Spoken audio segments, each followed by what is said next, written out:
Seeing the odd creature in front of him, Ichiro wondered if he was dreaming again. Maybe it was just another hallucination from the death march. Was it him running away from reality, just like before? Still wondering how he even ended up in that position, he started to remember and think about the precious companions he made along the way. He was supposed to be working overtime on the day it all started. He was typing on his computer like always, finishing a few important updates. After that, he stretched his limbs as it's time to start hunting the bugs for real. Given how behind on the schedule they are, he's going through another death march, but now the client is complaining about their game's difficulty again. It's a war strategy game set in a fantasy world. Endless meetings seem to be pointless, with them now going back on their instructions. His colleague suggests adding an overpowered map clearing skill, and call it Meteor Shower. They push forward with this, since there isn't a lot of time left. Later on, another peer approaches to report a bug in the storage system, which duplicates items and is affecting the environment. It's too powerful, albeit a fairly fun bug to play with. Now, he's being told to fix it, even though it's the server team's job. Fortunately, he's skilled enough to fix the issue within the day. There are still a few concerns to address for sure, but with 30 straight hours working as a corporate drone, sleep is the only justice he can get. Ichiro felt himself floating in the dream world. When he opened his eyes, he found himself in a completely different place, barren and vast. Even his appearance had become younger. He considers it a dream, because his vision looked like a game screen. Since the menu icons can't be touched, he tries to control it with his mind, which fortunately works as intended. His name here is Shin, and he was in Dragon Valley. The rules are just like the war game he was working on, and he can't see much with the radar. Noticing some dust clouds forming, he realizes that something was headed his way fast. As for his skills, he has 3 meteor showers and a full map scan. He selects the last skill for now, and sees countless red dots on the map. An entire horde of lizardmen, around level 50, was rushing to where he was. There's no way a level 1 commoner like him could do anything, so he chooses to stay hidden.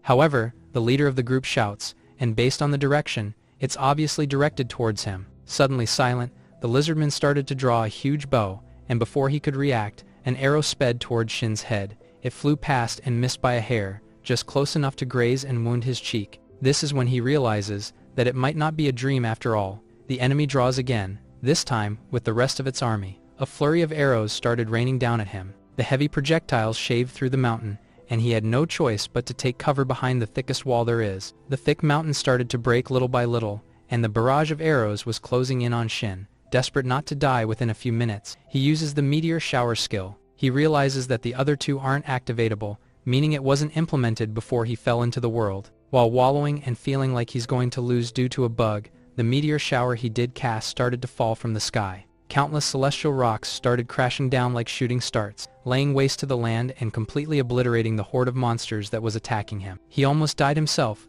but fortunately, he opened his eyes after a while. All there was dust and debris, that, and the general of the lizard man army. He couldn't believe that anyone managed to survive such a destructive power. To his surprise, the monster tosses him a sword, even telling him to take it and fight for some reason. Already knowing that he can't win, Shin intends to get an opening and make a run for it. Now, he points the blade at the opponent, who charges in and skillfully thrusts with a lance. It hits him like a truck, and he's reminded again that it might not be a dream. He grabs the scabbard while falling to the ground, and desperately throws it at the enemy. It's an unexpected move, although one that's easily blocked. However, it was only meant to give the young man a chance. As soon as the general flinched, he launched the sharp blade, which spun and cut the enemy's body in half. He's stunned, not expecting it to slice through so cleanly. It was a gross sight to say the least, but he could see the corpse turning to ash and fading away. Soon enough, there was nothing there. Complaining about how draining the dream is, he tries to touch his wounds, but they've all healed and didn't even leave a scar on his skin.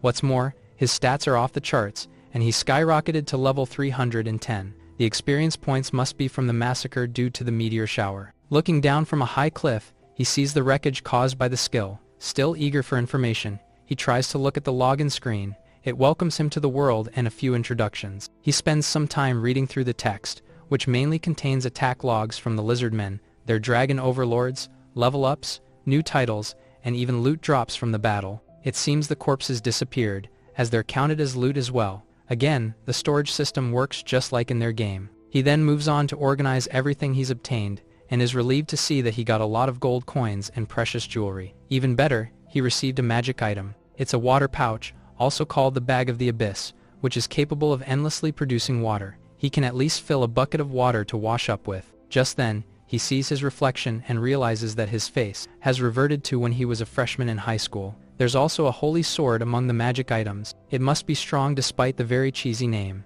Exhausted, Shin eventually falls asleep until the sun rises. He uses some of the clothes dropped by the enemies to replace his torn and shredded ones. It's time to move out, as there's no point in staying there anymore. But first, he'll have to adjust his new set of skills. They can be leveled up with points, so he'll max out the combat and resistance ones. The newbie jumps down the cliff, rapidly and swiftly, covering distance with his new stats. According to the map, there's a warrior's fort towards the west. It might be best to check it out. While traveling across the land, he sees an object floating in the sky. It's an air display, indicating that he was at the barrier of the area. Fortunately, he passes through without any trouble, and as soon as he does, he sees the warrior's fort before his eyes. He expected as much from the map, but it was more of a gravesite devoid of any life. Looking for another town, he sees the map's name changed to the Kingdom of Shiga. As soon as Shin entered the new domain, the techniques meant for emergency relief were registered in his roster and became available for use at any time. He can not only scan the map, but also pinpoint anything inside it. There seems to be a small town just a few clicks away,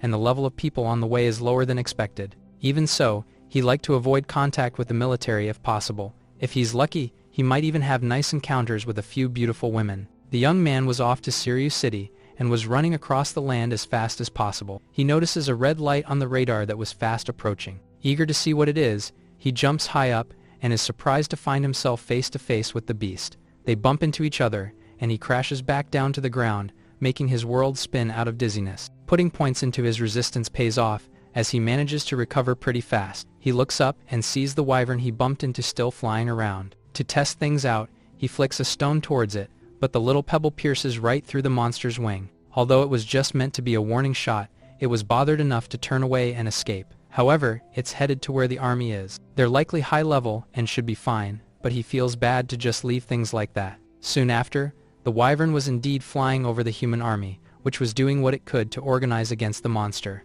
Shin was watching from above and thinking about how similar it is to when he was dealing with the lizard men. This time, there's a big language barrier, making him wonder if there's anything he can use from his new skills. Fortunately, there's something that feels like it'd be useful. The army below were trying to form a scrum to somehow handle the enemy before them. Determined to show the spirit of the kingdom, they remember their training and aim. In addition to the flurry of arrows shot at the beast, a mage calls on the power of lightning to strike it down. With this, the wyvern starts to falter in the sky. Based on the series of events, a mage and a magic soldier are different classes. That said, they haven't dealt a fatal blow to the enemy just yet, but they won't need Shin's help, since their training will be enough. The creature was on the ground, so they tried to lock its wings. Feeling their intention, it bucks and fights back, sending most of the foot soldiers flying off. Back in the air, it moved to escape and was headed straight for the newcomer. Before he could do anything, a voice ordered it to stop, and a woman named Xena started to cast a spell. Standing before it, she summoned a cushioning air wall to deter its movements, but the recoil is so strong that she's sent over the nearby cliff. She was going to fall. Fortunately, another soldier named Lilo activated a fall speed reduction ability, which caught the girl mid-air and allowed her to slowly descend. However, this won't be enough without someone catching her. Shin takes this as his cue and jumps over to rescue her from plummeting down. Cradling her in his arms, he gets the lifesaver title added under his belt. She was a 17-year-old daughter of a baron's family. Still on a shaky branch on a cliff, he asks if she was injured at all, and says he happened to be passing by while they were fighting the wyvern. Considering him her savior, she asks to know the young man's name. Her smile temporarily stuns him, but he introduces himself as a traveling merchant. Surprisingly, his grin has a similar effect on the young lady, who spews a lot of information about herself, including how she's single and currently without a boyfriend. Not minding the details much, he holds her tight and jumps off the uncomfortable branch. Just like that, they're back to safety on top of the cliff they fell from. He sets Xena back down on the ground gently, but she winces and flinches from the sharp pain in her ankle, which seemed to be sprained. Lilo suddenly came rushing to her side, urgently asking if she was okay. Meanwhile, Iona had a sword to Shin's neck, questioning his identity right away. The unexpected situation silences him for a while, but this is how his life in another world began. Lilo held Xena back as she begged them to let go of her savior. However, Iona continued to point her blade at Shin, telling him to identify himself, but she can't easily believe his story about being a merchant who accidentally lost his wagon. She starts to mellow at the mention of yesterday's Starfall incident. Still eager to get out of the situation, the young man allocates a few points into the necessary skills. When the knight argues that his story is gradually falling apart, the points kick in and he smoothly asks about a place called the Warrior's Rest. It's a place only those seeking death go to, and he was visiting someone when the starfall hit. He tried to chase after his terrified horse, but a man on foot naturally can't do such a thing. His story was finally starting to get to her. Iona sheathed her blade and asked him for an ID, which he says was in his wagon. Taking pity on him, she allows the traveler to have it reissued in the city. Since they have to treat Xena's injuries, they move to regroup with the main unit first. She thanks him for saving the Baron's daughter, and shares that they're a team from the city, tasked with investigating the starfall anomaly. The wounded who can't march are being transported, including the young lady, and will eventually reach Seiryu by wagon soon. Thankfully,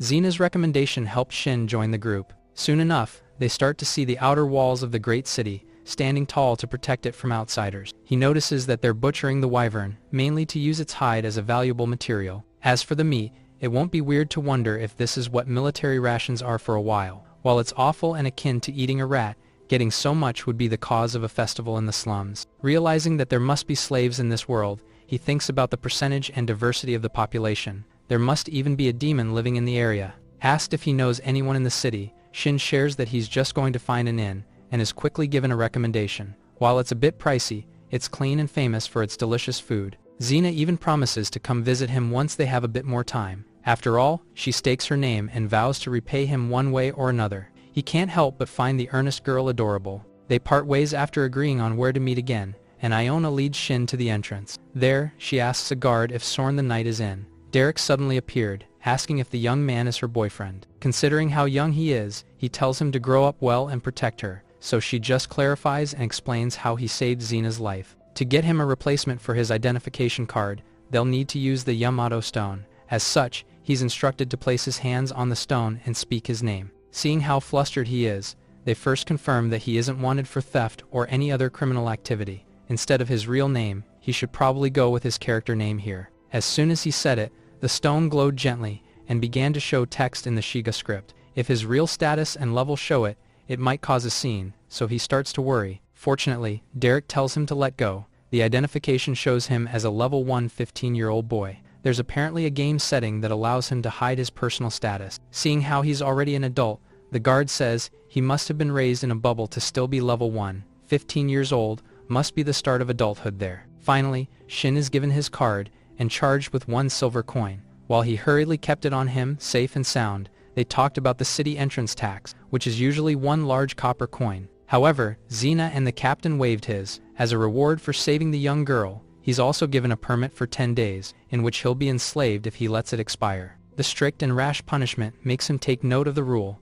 With all that settled, it was finally time to part ways with Iona, who has other things to do. She directs him to the inn she mentioned, which is just a few minutes away. Confirming everything, they bid each other farewell for now. The city is incredible, and a larger fortress than Shin expected it to be. As a game creator, it's impossible not to be thrilled by the sight. Again, he wonders if he's just dreaming or not. He's interrupted as a girl suddenly appeared and clung onto his arm, asking if he just got there. Martha convinces Shin to stay at their affordable inn, saying they have great service, and doesn't give him a chance to say no to the offer. Before he could do anything, he's already being pushed through the door, but he notices a yellow sign, which must be the one Iona was talking about. While he realizes that this is where he was headed in the first place, he's brought to the counter, where the girl's mother scolds her for being too pushy with guests. Game descriptions pop up above the new people, and he can't help but notice the mother, who'd be exactly his type if she were younger. The innkeepers are confused as to why he doesn't have any belongings, so he once more shares the story of losing them during the Starfall incident. After going over the rates for a night's stay and a few meals at the tavern,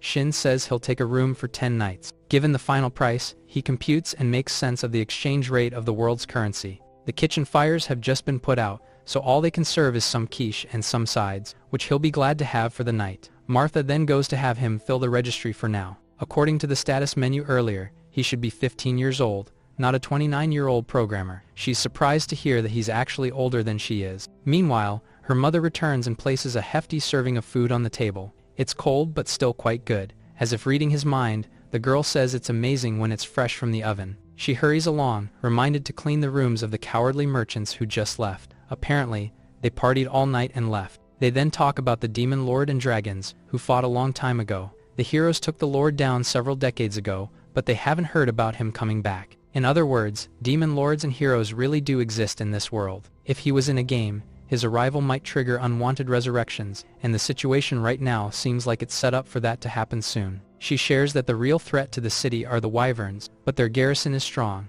Unfortunately, the farmers outside the walls fear that one might swoop down and take them. There are old myths why that doesn't happen too much. It's mainly because the beasts are too lazy and usually stay asleep in the valley. Although a black one reportedly went on a rampage long before she was born, it devoured all the goats in sight, marking a total disaster for the city. While wondering if there were any human casualties, Martha returns and asks if he needs any general goods. A place to buy some everyday stuff would also be great information. While she gives him some tips on how to eat his food, they offer to have a maid buy things for him, but he'd rather do it in person. Second-hand clothes aren't really his thing, and custom-made ones are fairly expensive. He wonders if there's some place to buy ready-made and tailored ones. Tapeta Street is the place to go, but it still might be a bit pricey. As soon as he gets ready to head out, Martha gets an idea and calls to her mother asking for permission to guide him, since they don't have a lot of guests anyway. Told not to stay out too late, the local happily tours the outsider through the market for an exciting day. A lot of places close after noon. Still, he can't help but notice the amount of children working like it's so normal. Shin suddenly notices something strange nearby. He sees the ears of a beast man through the crowd, and guesses that they must gather in the West District more than others. As the sound of screaming rang throughout, he saw the beast children on the floor, scolded by a human male who stood above them. In tattered clothes, they cried from the harsh treatment. The children fearfully started to apologize for whatever they did wrong, but it wasn't enough for the angry man. Fortunately, Shin stepped in just in time to stop him, putting himself between them and asking why he was harassing the poor children. Guessing that they must be his slaves, the man leaves and tells him to put proper ropes on them. He composes himself and starts to help the children, surprised that he reflexively moved to protect them. While he tied some fallen branches together, he notices them looking at him with teary eyes and barely manages to make thankful sounds. Cleaning things up, he hands the branches over and asks if they got hurt at all. Fortunately, they were all good despite the incident. He tells them to stay sharp as there are many people walking around the main street, and waves goodbye while watching them thankfully walk away. Martha is quite surprised to see that he's treating beast folk so kindly, confirming that their kind isn't treated so well in the city after all. In the old days, they were treated as cursed beings and were all killed. Many saw them as mere savages that didn't deserve to live. Moving away from the serious topic, she brings him over to a nearby stall. The Cecily market was filled with peddlers selling a variety of things. While looking over the merchandise, he overhears a sale from another stall, with an old lady trying to negotiate the price of fruits with a vendor. Listening intently, he understands that haggling must be the norm, based on how it all works out. On the other hand, Martha was busy trying a few hair clips out and asking for his opinion on which piece fits her look more. He's glad she asked, already knowing that he can't give a vague answer to such questions. The young man shares which he likes more, even giving an explanation as to why. Seeing them, the old merchant charges 3 copper coins for the item, but she apologizes, saying she might have more money after the harvest fest. Shin was already set to treat the modest young girl, but he wants to try haggling as well, so he asks that it be 1 copper instead. Although she worries and tries to stop him from doing so, he already has an idea of the rates after observing the area. He continues discussing, adding a few smaller coins into the mix, and the two finally agree on nearly halving the initial price. He adds a few skills into his status, and Martha thankfully puts on the blue hair clip. It's his thank you for being his guide for the day. The market sense skill quickly makes itself useful, as proper price ranges pop up whenever he focuses on an item that's for sale. With this, they continued strolling around, allowing him to get a better sense of the world and even his companion. Shopping was starting to become easier with practice, and it's common to have tiresome rounds of haggling before finally agreeing on a price. There's also a lot of tailoring and repair shops in the clothing district. Thankfully, his bottomless storage bag was doing all the work for his items. He's called over to see a dragon mask, which is used by the person who takes the role of the dragon at the Harvest Festival. On the other hand, the one playing the hero wears a black wig, while the blonde one is for the princess or her attendants. Shin gets carried away and buys a bunch too many items. They then overhear someone preaching about the nearing return of the Demon King. A man was calling the starfall an omen, and telling everyone to return to the faith of Zycon. He's the head priest of the temple, which had a shrinking population of followers. They can't really stop anyone from leaving their sect, mostly because they have no one in their ranks capable of using holy magic. While it's cold, it's more practical to give alms to a better temple. It feels more like business than it does faith. With this, the two finally reach the clothing district, with a lot of fashion stores on the street. The first clothing store has great service and offers to deliver the items to Shin's inn. On the other hand, the second just kept trying to sell him expensive goods. His current robe has great quality, but he'd like something different. The third shop's manager refers him to his parents' tailoring service on Central Street. There, he orders 5 different pieces and matching cloaks, all for 8 gold coins, much to the man's delight. While Martha starts to realize just how much he apparently has, they come across a vendor selling malt syrup. He tries one, and is delighted to be met with a sweet taste. The streets are clean, the alleys are homey, but there are collared slaves in sight. Since many still use them, was magic not handy enough to take over such tasks? Compared to their level of knowledge, their lifestyle seems oddly primitive to Shin, who notes the collars on all of the slaves' necks. Regular workers have normal collars, while criminals have a more apparent marker. He notices a traveling cart full of young girls, with a couple of notable personalities inside. His eyes meet with one of the young girls, and he's surprised to see that she's level 18. It's strange for such a young person to have a level so high already. What's more, her title showed as the Mad Princess, with the skill witch of a fallen nation. The cart goes around the corner so they can't speak, but he can already sense the mess she might drag him into. Their day of shopping finally ends and the two return to the inn. They're welcomed by a little girl named Lily, who offers to bring Shin's shopping bags back to his room. Wondering if tipping is customary, he gives the girl a few coins for the trouble. Then turning to Martha, she excitedly shares that several carriages earlier brought wyvern meat. To people like in the orphanage, it's great news as they haven't eaten meat in months. As for the bath, there's one in the noble quarters, but commoners like them can't use it. Apparently, even hygiene here requires some sort of status. The people in the inn just use the well in the backyard to wash up. He'll have to do the same with all the soap he bought today. Even the toilet is shared and medieval, although it's kept fairly clean. Satisfied with how clean he is, Shin heads back to the tavern and asks for a dinner recommendation. Today, he'll be having delicious black bread with veggie soup and mead. The special is fresh and hearty boar steak brought in by a hunter. It's lean and a bit wild in flavor, but it packs a great punch. Finally, the mead was smooth and easy to drink. A lovely lady came, looking for a seat, so the two of them shared a table. He watches as she dips the bread into the soup, which must be the normal way to eat it. His reaction helps her realize that he must not be from their small town, and is likely from far away. Commoners eat black bread, but nobles and big merchants in the capital prefer white bread. There, people also mainly eat a grain called rice for carbohydrates. The mention of rice intrigues and makes him inquire about the capital city of Count Ogok. It's an ancient city by the Great River, and used to be the first capital when the kingdom was founded. Later at night, Shin plopped onto his bed, exhausted from the long day. He couldn't be happier with the inn he picked, especially with their great service. Considering the mess with the lizard men and wyvern, he'd consider today a net zero. Still, being able to create a whole city, languages, and cuisine, it was starting to feel odd for a mere dream. He doesn't know what caused all this, so he might as well enjoy the adventure while it lasts. Even if heroes and demon lords exist, he should be fine as long as he keeps his head down. If he starts raining meteors again, he might be flagged as the next demon lord. The young man enjoys the peace, unaware of the dangers brewing around him. A new morning comes, along with a familiar face in the inn. As Shin went down to start his day, Martha announced that his girlfriend had come to visit.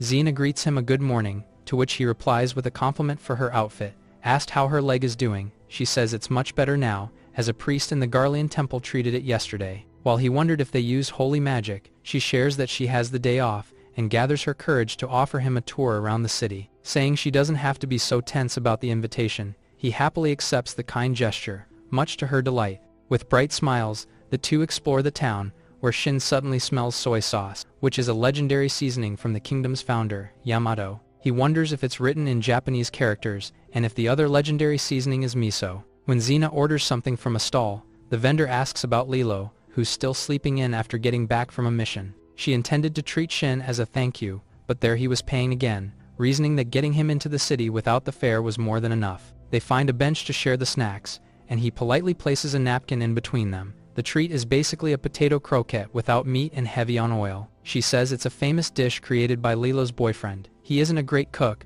but an eccentric person who knew how to make a variety of things. This reaffirms his idea that other Japanese people must have come before him. Just then, a girl came up to him, asking him to buy one of her flowers. Knowing she must have been waiting for the timing, he asks how much it is, and quickly buys one of the flowers in her hand. He gives it to Xena, who's struck and surprised by the unexpected gesture. She wonders if it's okay to accept such a gift, so he says it'd mean a lot to him if she did. Now, The young lady's eyes glistened while looking at the present, and he's glad that she likes it more than he expected. They continued their food tour, and he even brought some souvenirs for the girls in the inn. After a while, they reach a stall recommended by Lilo, which is coincidentally the one he went to yesterday. He pretends that it's the first time he's tasting the snack, but his acting isn't that great and easily seen through. Moving on, they buy a stick of fried bat wings that are coated in miso. They're modeled after dragon wings for good luck, and are a long-time specialty. Just then, a child came running and ran into her. The wing hits and stains her blouse, which she borrowed from her mother. A stranger approached, offering the services of a magic user. For a small fee, she can use domestic magic to clean the stain right up. Their timing is a bit shady, but Shin doesn't want to worry about that right now. With their approval, the girl starts by targeting the stain, and softly washes it away by coursing water through her clothes. They're both surprised as the thick miso is completely gone, but he has to cover Zena's wet body with a piece of fabric. Now, it's time to dry her clothes properly, and it's easily done with a gust of wind. Relieved by how everything turned out, Shin reached out to the wind, and was delighted to see that he obtained the domestic magic skill just like that. The incantations make it seem difficult, which must balance it in a sense. While the young mage left, he asks Xena if she actually chants when using spells as well. During incantations, Xena takes care of her tempo and rhythm to hit a certain sweet spot. One can memorize the words, but getting everything right is a bit difficult. Shin understands this right away as he struggles to cast a wind spell. Fortunately, it's normal for people to practice multiple times before getting it. As for real training, she spent about 3 years learning wind magic. Looking back now, her everyday habits felt like they were all part of her training to be a mage. Reading about history, practicing music, and even breathing exercises sharpened her skills. Everything from lessons to playtime were designed to help her grow. Seeing his troubled look, she clarifies that her parents didn't have any weird agenda by doing all that. Once she can, she'd love to go on a date in the sky. Intrigued by their use of magic, he sets the goal of flying eventually one day. After vowing to prove her skills one day, Xena then asks why he's learning magic for business or self-defense. He has his own starfall magic,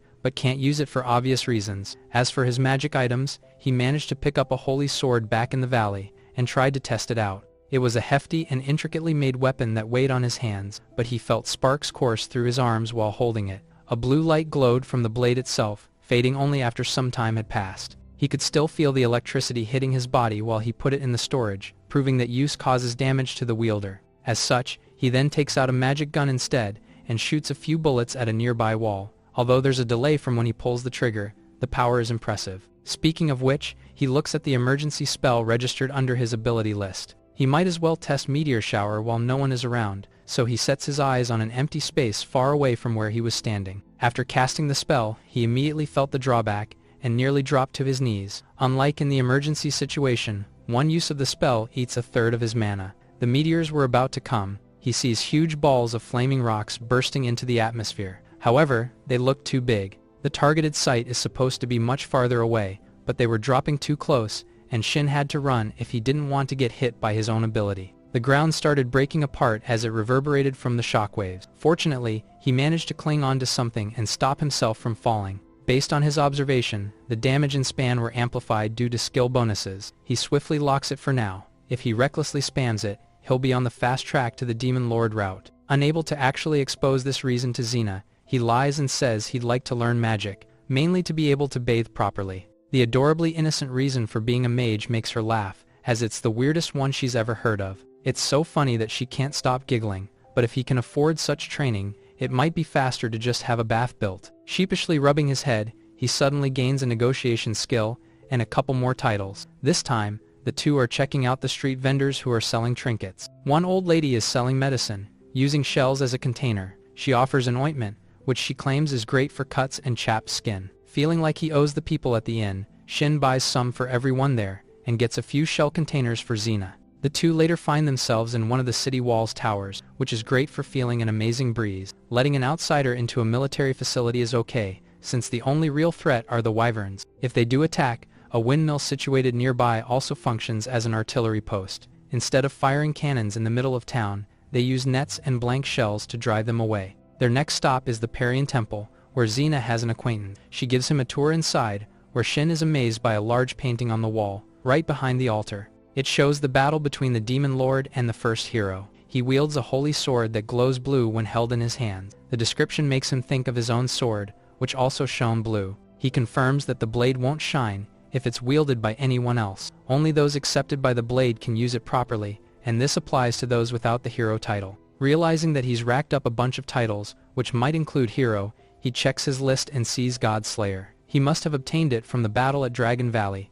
Checking the log again, he indeed sees the title, and finds that the meteor shower really is capable of slaying a god, and that he did kill one just a few days ago. While Xena took note of his sudden silence, another person approached, saying one shouldn't wield the holy sword just because they can. Only those who answered the Parian's call could face the Demon Lord. The hero blessed by God stands before all, and even the Demon Lord will kneel. Xena brightly greets her acquaintance. Anna returns her pleasantries, saying it's been quite a long time. After catching up with each other's life, she introduces the priestess, who's also the daughter of the Count. Getting past the surprise of who she actually is, Shin introduces himself as a traveling merchant. She asks that he forget about her friend's comment about her lineage. After all, worldly rank means nothing to priestesses like her. With that said, she's glad that the girl obsessed with magic training now has a man in her life. He's silently amused by their youthful bickering, but their conversation is interrupted, as someone reports a patient in critical condition. Since priests can't suppress his illness,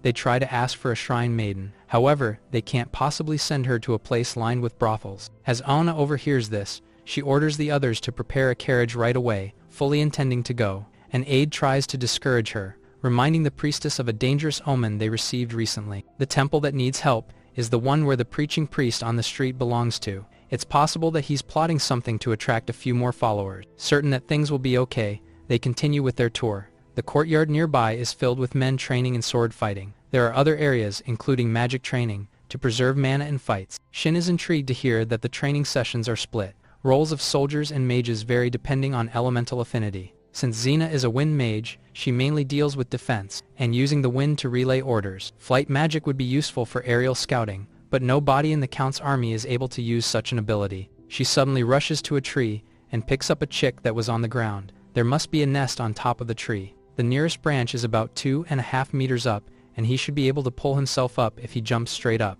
On the other hand, the young lady is sad that she can't fly. Asked for his help, Shin gently cradles the fallen bird, and jumps up to the branch exactly according to plan. He returns it to the nest, although the mother bird is more angry than grateful. After Xena fawns over how amazing he is, they continue with their trip around town, even renting a carriage for large copper. There's nothing to complain about when he's driving around the exotic city with a pretty girl. The estate was just up ahead, and the walls were closing in on both sides. Seeing it tower over them was quite an amazing sight indeed. When the carriage randomly hits a stone on the road, Xena's body is thrown towards Shin. While Xena apologized for bumping into Shin, the young man saw the driver, smirking mischievously as he looked at them. He must have had something in mind and done it on purpose. After stopping by the gate to get permission, they proceeded onto the outer walls, where they saw children harvesting baskets of gabi fruit. It's extremely bitter, and often used as military rations. There are so many being grown, and there are several reasons according to the government. Long story short,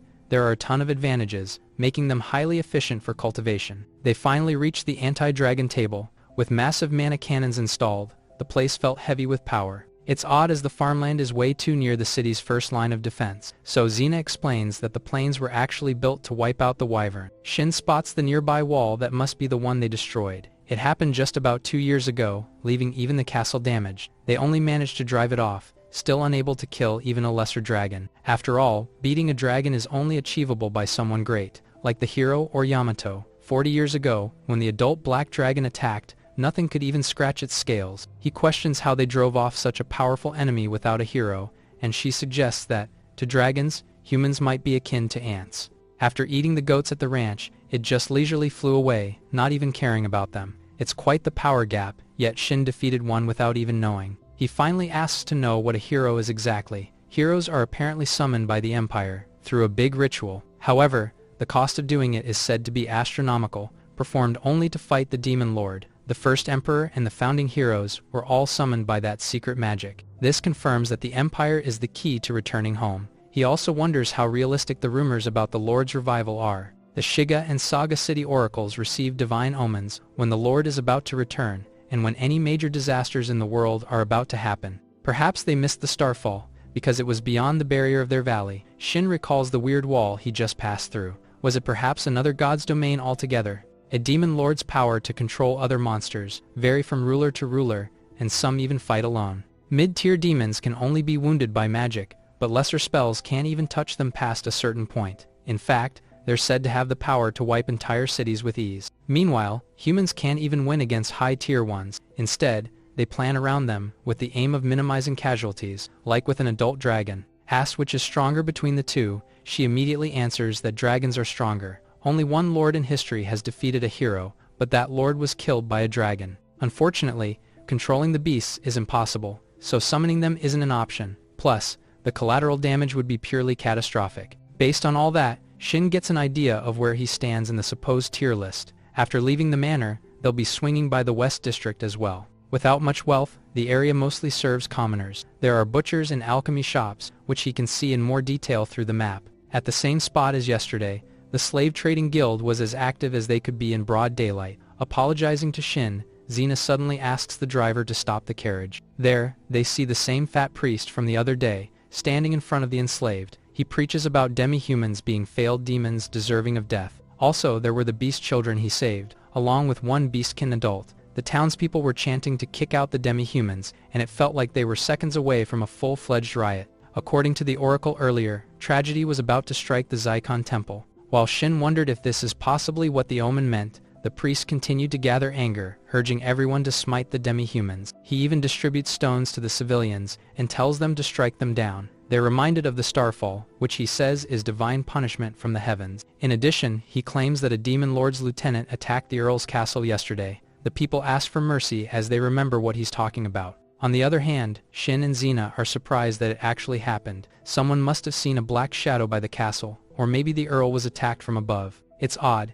given that none of the sentries or castle staff saw anything out of the norm. The chances of it being a hoax are also unlikely, since the last person who did that was locked in a dungeon as punishment. Continuing, the priest says the divine blessing is slowly fading away. If they want it to return, then they must follow God's will and cleanse the land. Finally, he points at the Beastkin again, calling them the spawn of their greatest enemies. They'll only receive true virtue if they help clean such beings. As killing is banned by law, he deems the stones sacred, and encourages them to throw. The catch is that they'll be charged coins per stone they ask for. With his fear-mongering, he's able to drive up the prices and people fall for it completely. They start throwing as much as possible, hoping for salvation, and the adult demi-human has no choice but to shield the children with her body. Shin was disgusted, and Xena couldn't bear to watch it any longer. She hops down the carriage and runs forward before her companion could do anything. As the situation grew exponentially worse, the young man realized that he had to start moving as well. He takes a small coin and shoots it at the rocks in their hands, confusing them for just a moment. It's enough to make them hesitate and stop.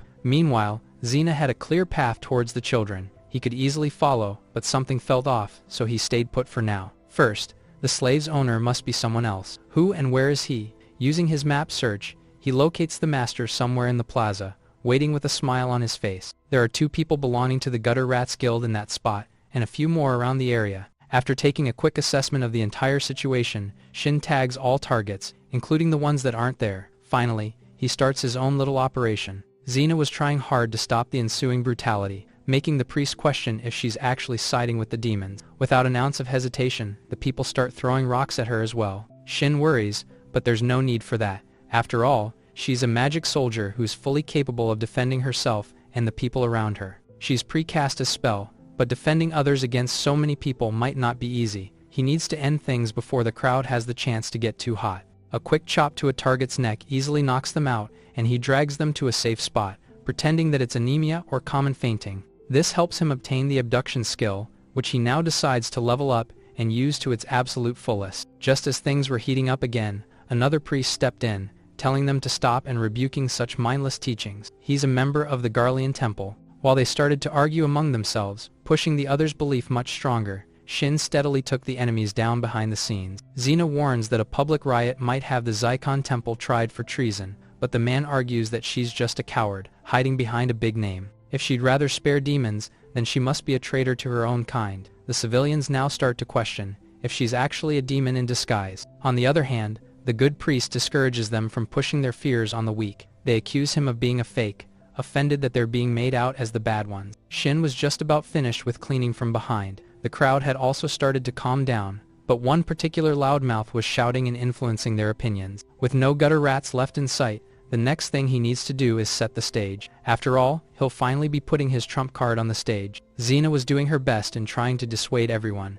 and promised to stop all the stones with her magic, no matter how many they throw. The Zycon priest scolds Xena for daring to interrupt his divine act. Meanwhile, Shin had moved on to confront the actual owner of the slaves, who was idly watching from nearby. Yu's questions who the young man is and calls for his guard, but the big guy had already been knocked out cold without a problem. A quick knee to the chest hits the slaver, and Shin allows him to lightly rest on the ground. On the other hand, the Garlean priest was still encouraging the townspeople to talk in his temple. While it's odd that the two men from the clergy were opposing each other, Yu suddenly appeared in the middle of the crowd, gasping for air. The outsider is scorned for striking a devout man who donated demi-human slaves. Not minding the accusation, Shin shares that the man is the ringleader of it all. It might be surprising, but Xena accepts it right away and praises him for being light on his feet. She's then asked to carry his voice to the plaza, if she has enough magic left. While she quickly helps out, he announces that Yu's lent slaves to the Zycon priest to swindle their hard-earned money in exchange for holy stones. The entire crowd is shocked by the revelation that they've all been played, and the loud mouth from earlier continues, now demanding to be given back their money. Everyone else follows, screaming and threatening the dirty priest. However, this isn't where it stops, as there's a bigger goal driving his actions. The objective is to incite everyone there into rebelling and committing treason against the Earl. With a brand new exoneration skill, he says that the priest is the true worshipper of the devil. Although the scam is true, Shin's speech after that was just bait for bigger fish. His objective still isn't clear, as the slaves' prices are much higher than the holy stones. In other words, having them die earlier would have resulted in a financial loss. The loudmouth shouts, asking if he's controlling the demons from the shadows. He was actually approached by Shin earlier, and told to rile the crowd up against the fat priest. However, going overboard like he is now might result in an unwanted riot. Suddenly, things started to click in his brain. Considering the population of the city, the presence of a demon was bothering him. He fell for the trick. Just then, something bursted out of Yu's chest, and everyone was stunned by the appearance of dark and demonic arms. A wave of its hand nearly kills the priest, sending him crashing into the ground. Meanwhile, the slaver couldn't understand what was happening. The people finally started to flee in absolute fear, realizing what they were up against. As it was still blind, the Garlean priest tells them all to evacuate while they can. Xena tells Shin to help get the demi-humans out of the plaza, while she heads out to call for backup before things get worse. He affirms the instruction, scolding himself for even picking a fight with the dumb clergyman earlier. With his bare hands, he breaks the steel ring holding the chains together, and tells the slaves to escape the dangerous place together. They trembled in fear, saying they can't do so due to the orders they've been given. Yus gave them strict orders against moving, and disobeying would have the collar tightened. The adult demi-human tells him not to mind them and go. Meanwhile, the loud mouth was still shouting, foolishly encouraging the other people to defeat the demon. They endlessly threw rocks at Yus. A heavy stone hits his head, and sends him crashing to the ground. The arms continued to sprout out of Yus' body, forcing him to stand back up after being knocked down. The sight makes people scramble and run away in fear. Meanwhile, Shin was waiting for the priest's magic, which was taking too long. Unfortunately, the demon was already speaking, saying they freed him by destroying the host's head. The holy magic was finally ready. An anti-evil magic circle appeared below Yus, but all of it was mere impudence against such a powerful being. More than being locked in a small area, the demon was annoyed that his host can't channel his magic, so he completely tears through the human body. A dark body with devilish wings and limbs appeared. Staring right at the people was a big red eye stemming from its body. It was a lower-ranked demon. The form was delightful and much easier to cast spells with. Shin realizes that this must be the calamity the Shrine Maiden was talking about earlier. He's also surprised as his eyes tell him that the slaves are now without a master. With Yus dead, was it now possible to move them without repercussions? Still facing the powerful enemy, the priest summons a sacred javelin, but it's nothing but a laughable effort to the demon, who absorbs the power whole with its own. It was using magic, and with a snap of its fingers, easily broke the magic circle, caging it to the area. The human's noise was brief, and now it was time to fear and despair. It was satisfied. Shin was worried, knowing he can't protect the demi-humans completely if it uses magic. He wonders if he should strike first, but failing to kill it might have drawbacks. To his surprise, it announces that it'll be building a nest there, to welcome his master. Was it perhaps talking about an incoming demon lord? A huge dark magic circle appeared below its body, and they had no choice but to flee from the catastrophic attack spell. As Shin put the demi-humans on his back, intending to carry them to safety, a familiar voice called out to stop him. Xena had returned with the reinforcements like she promised. She's quickly told that the demon was planning something big and urgently ordered to get to safety. The two try to regroup, but before he could reach her, he finds his feet being swept to the sky by a powerful gust of wind. They're forcibly parted, with the demi-human still in Shin's arms, and last thing he sees before disappearing is the holy soldier's blonde hair. Opening his eyes a while later, the four find themselves in the middle of a dark cavern, with no real idea of where they might be. He curiously calls to Xena, hoping for a reply, but it never comes. They were the only people there. Just then, the demon's voice welcomed them to his master's labyrinth. Considering himself a diligent worker, he says he'll create some monsters for them to fight against. Now, they'll have to tremble and struggle in fear for his amusement. There were no rules, and they could even fight among themselves if they wanted. Since he hates the hollow state despair brings to the soul, he's graciously made sure that every room leads to an exit. Now, he looks forward to the anguish that will soon follow their hope. The situation was clear to the game programmer. It's like a forced dungeon escape quest, where they have to push through different enemies. The demon has reconfigured his master's labyrinth, so all sections lead to an exit, to at least maintain a certain degree of hope. Shin was silently thinking in the middle of one of the sections. Even with his map skill, he couldn't see any of the other sections in the dungeon. Despite his expectations, it seems that this won't be as convenient as he wants. While complaining and griping over the design, he finally remembers that he's in there with 3 other people. The demi-humans stared at him cautiously, and the adult started to speak with a trembling voice. Since they had a bit of time, he introduces himself, knowing he has to take care of them first. They introduce themselves as dog, cat, and lizard, all based on their demi-species. Apparently, this is how Yus addressed them before he was killed earlier. Since they asked Shin to give them names that are easy to call out, he names them Tama, Poki, and Lisa. It's fairly simple-minded, and is mainly meant to avoid calling out the wrong name. Since it'll only be until they exit the labyrinth, he hopes that they'll forgive him by then. Moving on, he takes a few medicinal tools to treat the wounds on their bodies. They're told to use cloth and water to disinfect their injuries, which they'll then cover with ointment after. Despite the clear orders, they don't move, so he tries to take on a more commanding tone. Lastly, he says he'll turn around while they treat themselves. This finally gets the 2 young ones to follow and jump around, delighted by the clean clothes. He was extremely confused, but things became clearer as Lisa called to him, suggesting that it'd be better for him to save the supplies for himself. After all, it's unheard of for slaves to be given such high-quality cloth and medicine. He tells her not to worry about it, and just use the items like he said. Although she still feels hesitant, she joins the children and tends to her wounds as instructed. Meanwhile, he goes through the pastries he bought with Xena, which should be enough to feed them. Confirming that they're done, he hands them 3 pieces each. The snacks are on their palms, but they still hesitate, especially from the sheer amount. Understanding why, he tells them to eat, and that there's no need to be shy. The sweetness makes them gobble the food up excitedly, so much so that Shin offers more if they're still hungry. Lisa couldn't believe that they were being given pastries filled with honey. As they scarf down with grateful hearts, he tries using the map again, somehow hoping for a better result. He'll have to map things out manually if it doesn't work, but the combination of magic and the map fortunately saves him from the trouble. Since it's a bit hard to grasp 2D, he switches the mode to 3D viewing. There are 18 humans in the labyrinth aside from them, and Xena seems to be in one of those groups with some soldiers. The priest from Garleon is also there, but far from both of their groups. They look like they'll both survive, but he has no way of communicating with the others. With that said, he wonders if there's any hidden loot to collect. Present monsters range from level 10 to 20, with the numbers steadily growing. Considering this, he decides to prepare weapons for all 3 of his companions. To keep his secret, he pretends that the items in his storage were found in the corridor. However, as soon as he starts moving, they beg him not to leave them, promising to do anything. Lisa even offers to work as a decoy for monsters, as long as he takes them. Saying he's just going to check the hallway, he assures them that there's nothing to worry about, as he isn't abandoning them. This calms them down enough for now, and he's free to fish through his bag. He takes out whatever he can, and finds the magic gun that shoots mana bullets on his hand. The power is adjustable, and at a minimum, only consumes 1 MP per shot. It's a bit tricky to use, but he essentially has infinite ammo while using it. It's finally time to head out, but before that, he hands Lisa a sword, since she's the only one out of the 3 with a proper combat skill. Although it's a spear skill, a dagger will have to suffice for now. Giving a slave a weapon is unorthodox, but it should be okay. He plans on taking the lead and having her protect the rear, but she offers to go first.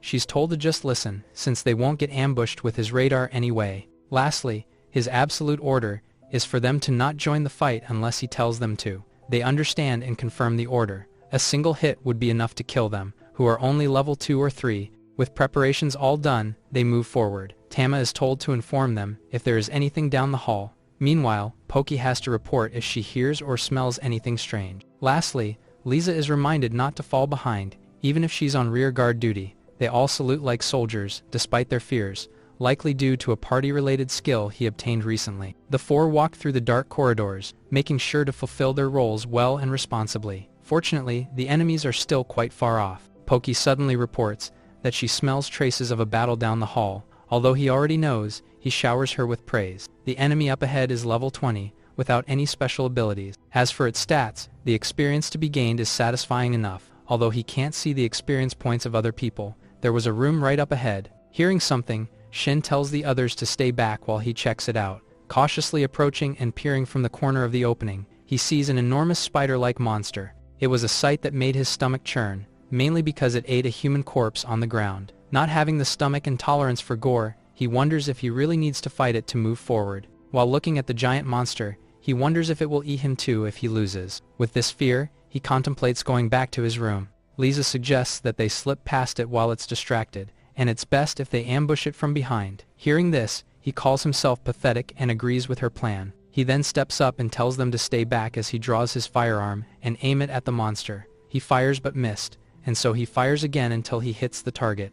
The girls are all amazed by his strange-looking staff, and he reveals that it is a magical weapon. They promise to keep his secret. He turns his attention to the dead insect. He examines its leg, thinking that he could make a spear out of it. With this, he earns more skills like butchery and entomology. However, the newly created weapon feels flimsy, so he decides to make another one. Using his new skills, he used the monster's power to fuse it, and he successfully created a more advanced version. He turns back at the girls and sees Lisa slicing the monster. He warns that it's dangerous to eat the monster, but she clarifies that she's after its core. Hearing the term monster core, he pauses in confusion. The others explain that monster cores can be traded for money. Realizing this is exactly what he was asking about, he begins to understand their value. Lisa opens a sack and shows the glowing cores they collected. He hands Lisa a spear, explaining its tip is stabilized with a butt cap for better stability. He gives Tama a dagger and tells him to upgrade his equipment. She studies the weapon in silence while he watches his reaction.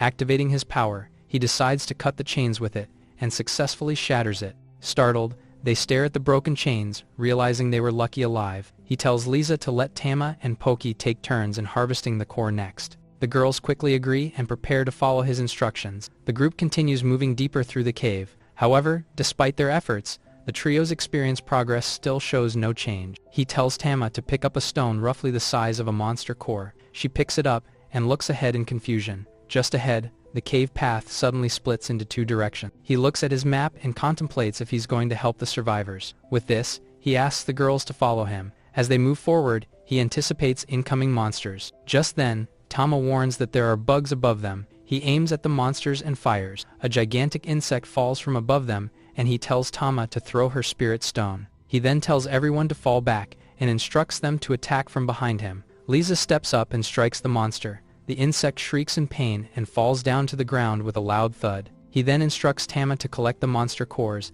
and they observe if the monster is moving still. He tells them to fall back and instructs Poki to flank it with stones. They charge forward and attack, while Poki throws rock at the insect. However, to their surprise, it lunges forward. In a snap, Shin kicks the monster, but Poki runs away in panic and fear. He tries to stop her, but she wouldn't listen. With this, he rushes to grab her, effectively halting her movements. The monster ran off, and he contemplates that the labyrinth is a lot dangerous than he thought. The girls rush over and ask if their young master is all right, and he calmly assures them he's fine. After checking the area, he tells them to head back and retrieve the monster cores. Poki apologizes nervously as she approaches him. He sighs and says he isn't angry. He calmly reminds Poki that if things become dangerous again, she should run instead of panicking. She nods nervously and answers him respectfully. A system message appears, granting him the new title Tamer. The group gathers around the defeated monster inside the cave. He begins recording their names and plans to store their belongings in case their families need them later.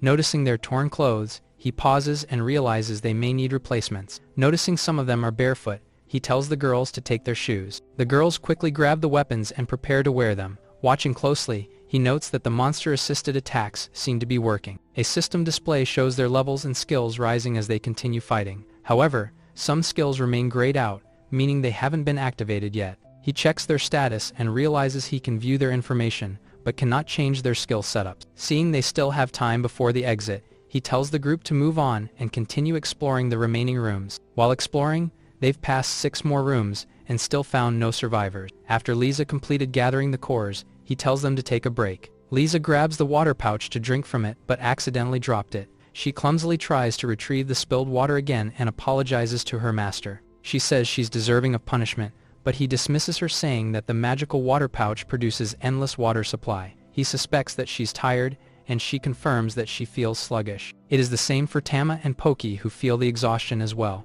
With this, he suggests that they take a longer break and takes care of the girls. He lets them eat dried meat, and they almost cry in happiness, including Lisa, who really loves meat. Seeing them enjoy, he gives them more of it and tells them to rest after eating. Lisa tries to volunteer to set their camp, but Shin is adamant to make them rest first, and so they follow his order and they sleep peacefully. Later, their grayed out skills activated again, and they gain new skills through leveling. After that, they cleared more rooms, and while exploring, Tama warns them to stop as she feels something wrong on the ground. Shin uses his skill and discovers that there are traps nearby. He praised the child for detecting it and warns the other girls to take care. He then throws a rock to the ground, but the trap didn't activate, and suspects that it only reacts on living things. He scans further but found no signs of threat. He decides to use it against monsters and lure them in. Seeing few ahead in his map, he throws another rock to get their attention. Tama declares that there are incoming monsters, and he tells them to fall back. Just then, monster rats charge to their direction,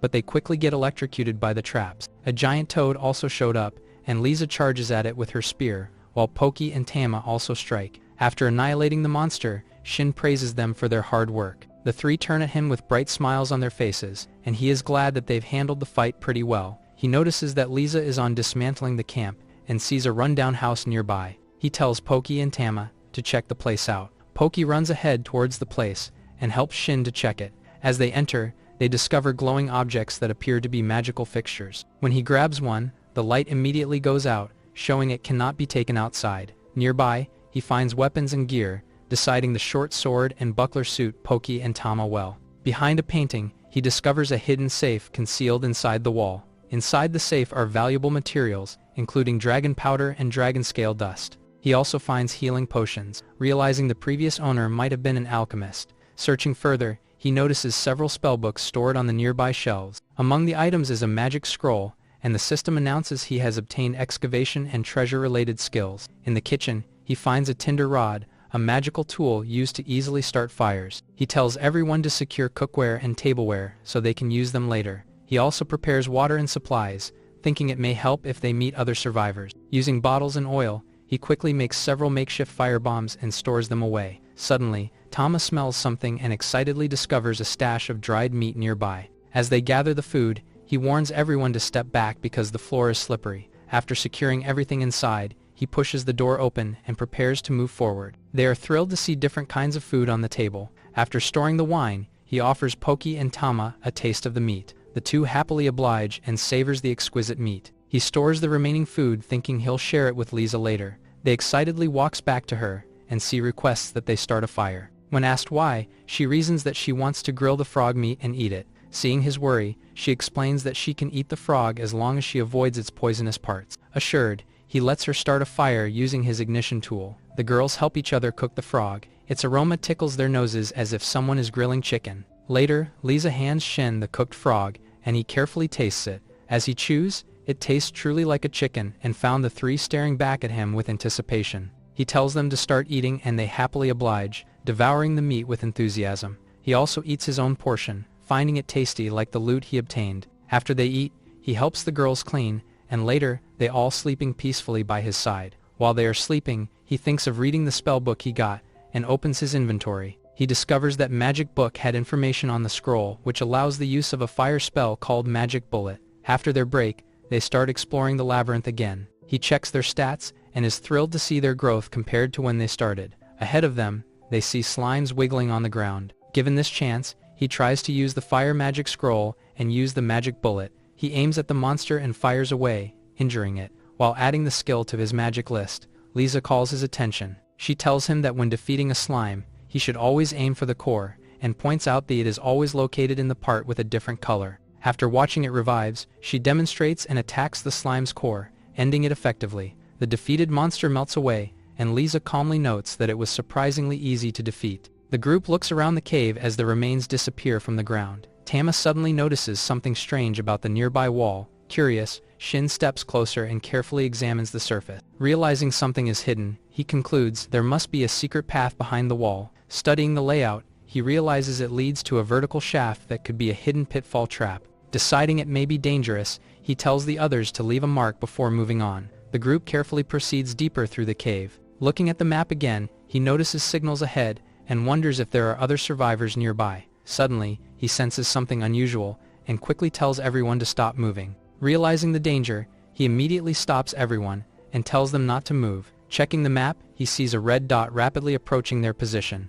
He warns the group about it and orders them to retreat to the previous room. As they prepare to move, the system identifies the approaching creature as an undead death beast with a weakness to holy attributes. He realizes the creature is level 40, far stronger than any enemy he has faced before. Even so, he steadies himself and prepares to confront the approaching threat. Moments later, a dark figure appears from the tunnel as he whispers that the enemy has arrived. The massive undead beast emerges from the shadows, revealing its terrifying level 40 strength. He steps forward to face the approaching beast as its glowing eyes emerge from the darkness. Keeping calm, he watches the creature carefully and prepares for its attack. Suddenly, the death beast lunges forward, and he is startled by its speed. The beast crashes into him with terrifying force. Behind him, the girls panic and shout for their master as they see him thrown aside. He endures the impact and is relieved he activated pain resistance before entering the labyrinth. He can't let the beast move free from him since it might help the girls. Even while fighting, he cannot stop thinking about the strange hidden door they discovered earlier.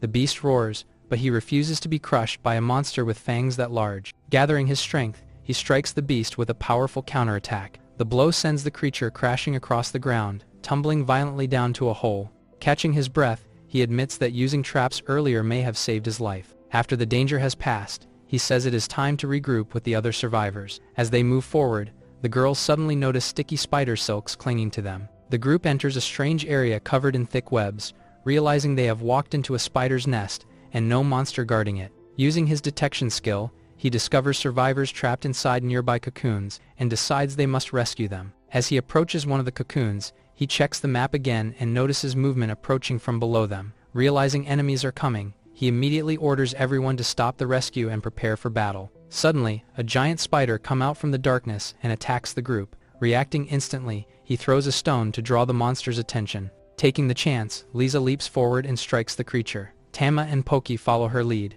charging in to join the fight. The girls shout as they slash repeatedly at the spider's body. Even with their attacks, the massive monster keeps moving. Watching closely, he realizes their attacks will not work and searches for its heart instead. He timed it with Lisa's attack and hopes that no one noticed his help. Moments later, several survivors emerge from the webs and gratefully thank them for saving their lives. One man introduces himself as Belton, the head of the Belton family. Another man steps forward and introduces himself as Nido, a slave trader. When asked about himself, he calmly introduces himself as Shin, a traveling merchant. Curious about their work, he asks what kind of occupation they have. The man explains they kill monsters inside labyrinths to obtain cores and treasure, and known as explorers in the Shiga Kingdom. Hearing this, he realizes that jobs similar to those in games truly exist in this world. Suddenly, a young man angrily shouts at Poki, refusing to be helped by a beast girl. Demanding the dagger from her, she refuses, and says the dagger is given to her by her master. Seeing the blonde man, he realizes he looks familiar,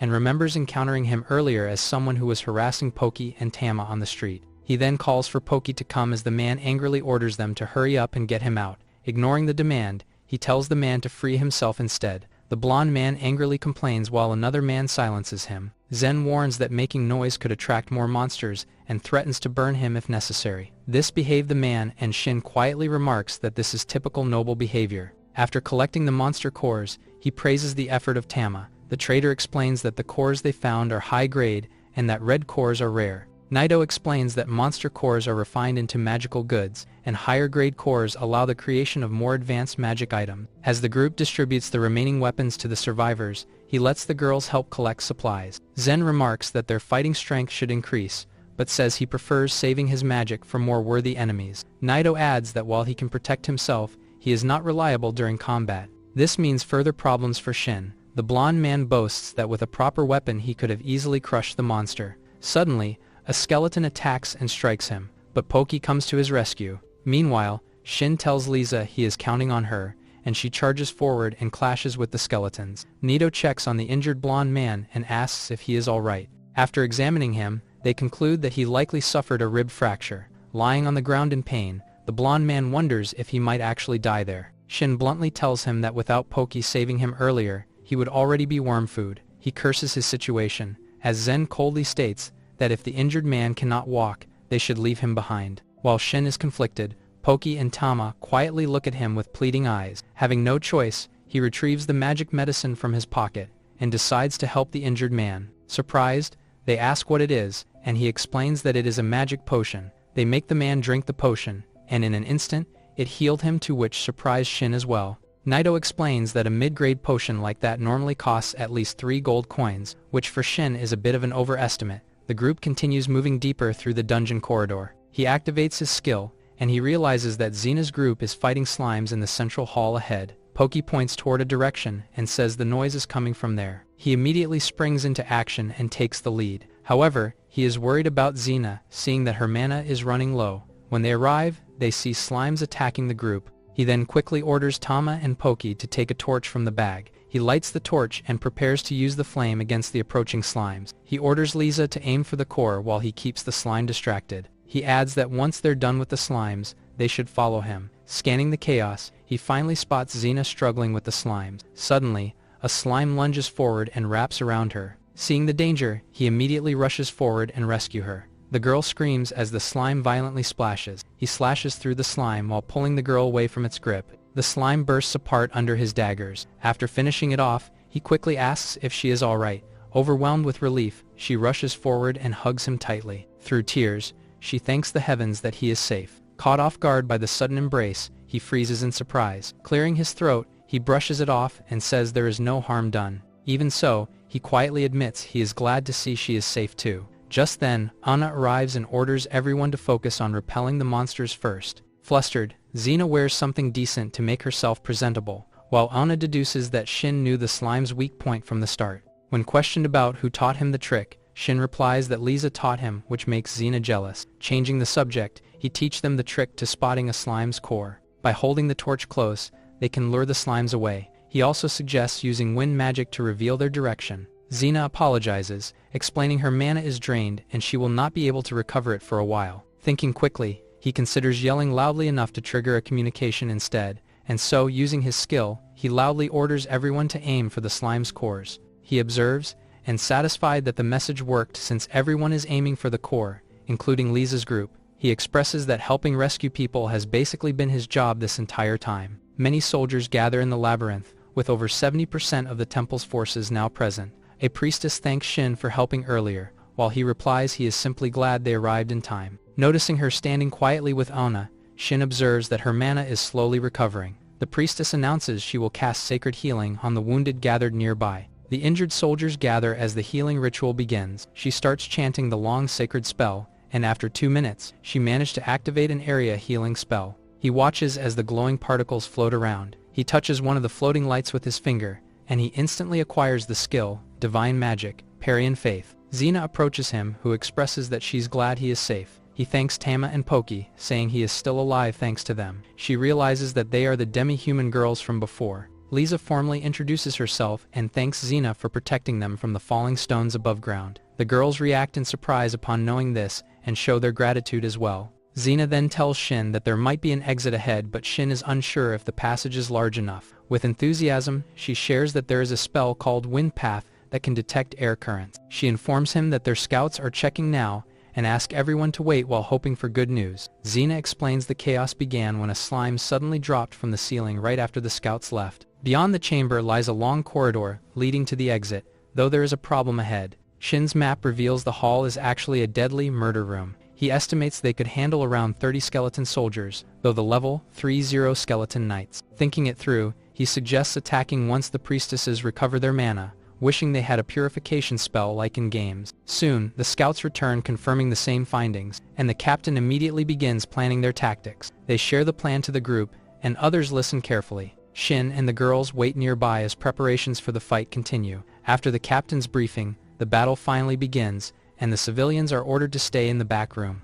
Meanwhile, civilians complain about the demi-humans, calling them beasts. They wrinkle their noses and wonder what that strange smell is. The blonde man tells them to be quiet, as Nido tells the man to stay calm. Shin decides they should check the front hall and takes the girls with him. Smiling politely, he says he will step out for a bit and thanks them. From the corridor, he watches as the soldiers face a group of skeletons advancing from the tunnel. The captain orders the spearmen to hold their line and smash the skeletons instead of stabbing them. From behind, a priestess uses her purifying spell against the skeletons. Suddenly, 2 large skeletons appear, and the soldiers quickly warn the captain. Even so, the soldiers continue their assault as they push forward to sweep away the skeleton. Watching closely, Shin realizes the front line is being pushed back by the death scythe-wielding skeleton. The massive death scythe skeleton swings its weapon violently. Seizing the moment, the captain shouts for the soldiers to strike together. Though the battle is fierce, the soldiers eventually defeat the skeletons without suffering casualties. After the fight, they reach a massive door, which Xena believes leads to the surface. However, the huge gate refuses to open, even when attacked with magic and weapons. As they wonder what to do next, one of the girls calls out to Shin. Checking his map, he realizes there is a hidden door nearby, and that the shaft below leads to the place where the death beast fell. As he prays the girl, he notices a new enemy signal appearing on his radar, and pauses in confusion. Just then, someone points out a treasure chest nearby, catching Shin's attention. He suddenly realizes the enemy signal is coming from the same direction. From the dark, a strange creature holding with a glowing red eye appears, mocking everyone. Seeing the unexpected enemy, they immediately react in shock. Shin realizes the treasure chest is actually a mimic that can even imitate magical signals. The captain immediately orders the soldiers into a triangle formation, and tells Xena and Belton to cast defensive magic on the front line. Recognizing the enemy as a demon, the Viscount prepares to stall it with magic and orders an attack. Watching the battle, one of the girls comments that the soldiers must have been conserving mana earlier to fight demons. Meanwhile, the demon unleashes a violent attack, clashing fiercely with the soldiers. Suddenly,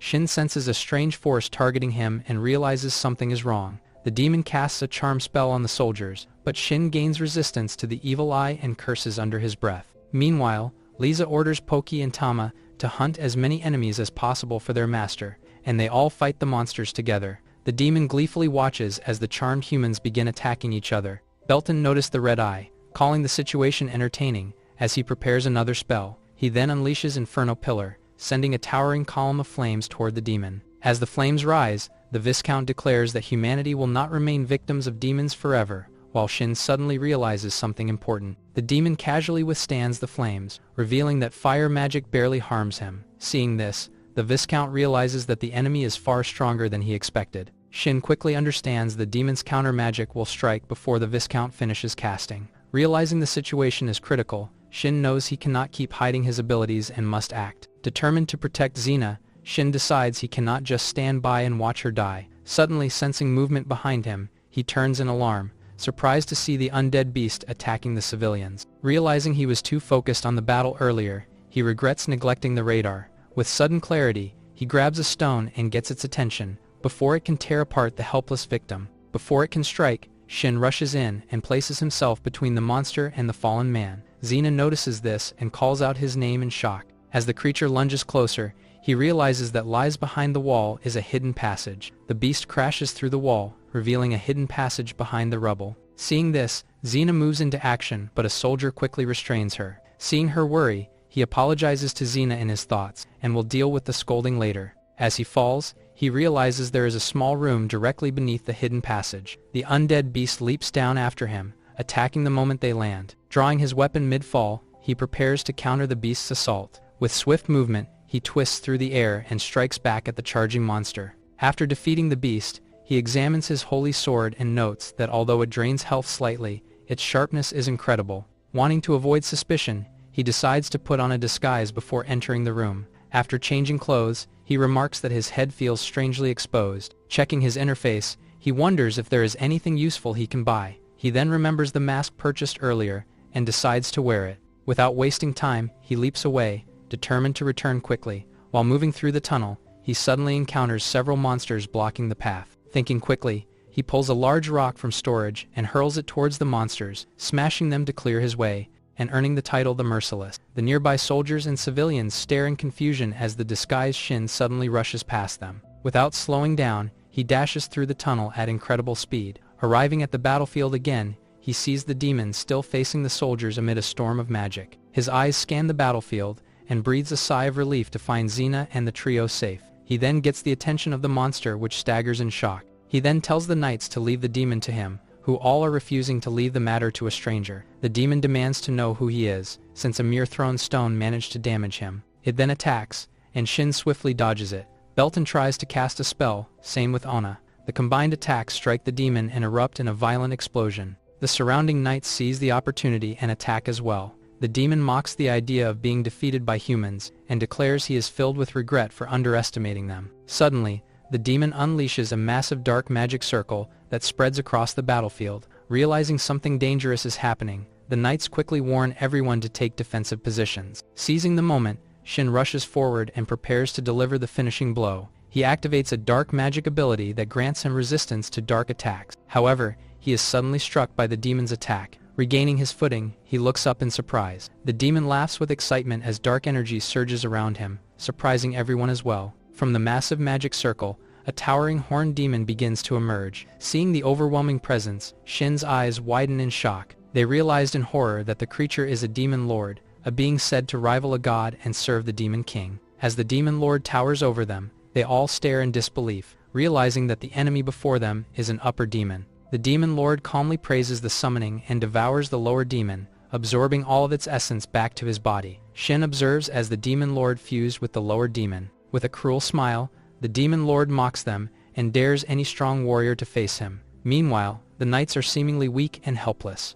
The demon lord's power erupts across the battlefield as terrified soldiers are blown away by the overwhelming force. Realizing he cannot protect everyone, Shin tells the knights to endure on their own and use the wind-related skills they have gained earlier. The demon lord charges forward as Shin intercepts him. Seeing his holy sword weapon, the demon lord wonders if he is a hero. Furious, the demon lord prepares to attack seriously, declaring he will go all out. He then activates enhancement magic to increase his physical attacks. Shin suddenly fires his weapon at it, but he managed to dodge. The demon lord lunges forward and clashes directly with Shin's attack. The two collide in a violent exchange of blows as their weapons crash together. The demon mocks him after seeing he can't wield his sacred sword properly. Shin recalls that only someone with the hero title can unleash a holy weapon's true power against demons, and so he cannot land a fatal blow. As the battle intensifies, he suddenly acquires new resistances against lightning magic and paralysis. The demon lord attacks again, slashing forward with overwhelming speed.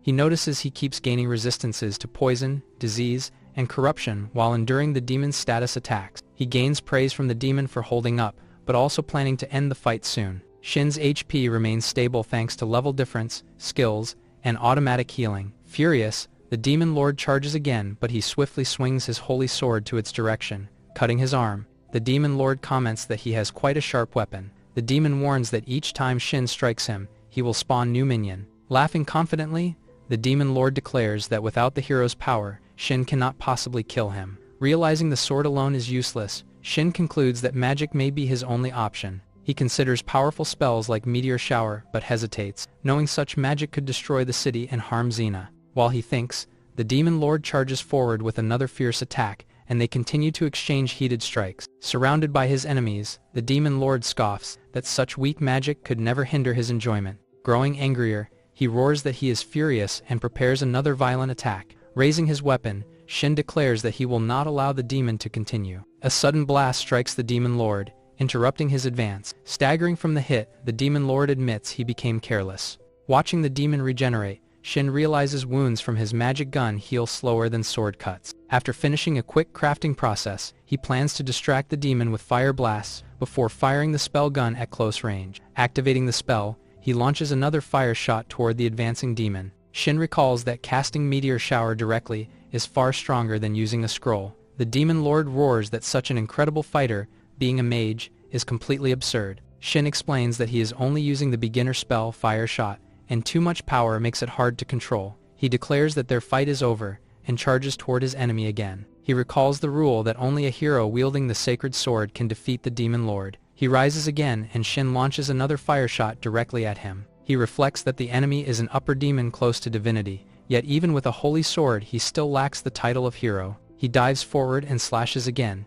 taking advantage of the brief opening before the demon's body can regenerate. Realizing the moment is fleeting before the demon regenerates, Shin switches both weapon and title. He plunges downward in a powerful strike aimed directly at the demon. As Shin stands amid the aftermath of the battle, the demon lord quietly admits that he has lost, and the others can only watch in shock. Shin walks away from the battlefield, not planning to reveal his identity to anyone. Shin recalls that with the title God Slayer and the divine sword, he can defeat enemies even close to gods. His companions rush toward him in relief, celebrating that he is safe after the battle. Checking his status, he notices several new titles appear, including Labyrinth Conqueror, One Who Dances with Demons, and Demon Slayer. He also obtains the long-awaited title Hero, wishing he had gained it earlier. As the group leaves the battlefield together, the dungeon entrance opens once more, thinking they're the last civilians remaining. A bright light appears ahead, as they finally reach the surface after the long battle below. The authorities explain that everyone must be checked for demon-borne diseases, telling them to wait until the inspection is finished. As the inspection is ongoing, he goes ahead and tells others he will wait for them beyond the checkpoint. He leaves their belongings on the counter, and lets them check his status. The woman remarks that Shin's level is impressive for someone his age. The trio then gets checked, and they are also praised for having such high levels for slaves. Soon after, the four of them are placed into a carriage and escorted to the Count's castle. In a surprising turn of events, they are ordered to keep quiet and remain inside the dungeon for a few days. They are being charged of rebellion after actually saving the kingdom from a greater demon. A guard approaches the cell and asks which one of them is Shin. He steps forward, refusing to abandon the three girls as the guard orders him to follow somewhere else. As he gains the skills, bribery, and persuasion, an elderly steward named Deschamps introduces himself from House Viscount Belton and apologizes that he was mistakenly thrown into a dungeon. As compensation for the misunderstanding, the Viscount sends a small token of gratitude. He then invites them to stay in a comfortable room and have the maid cater to their needs. After bathing, the group enjoys a large meal together at the estate,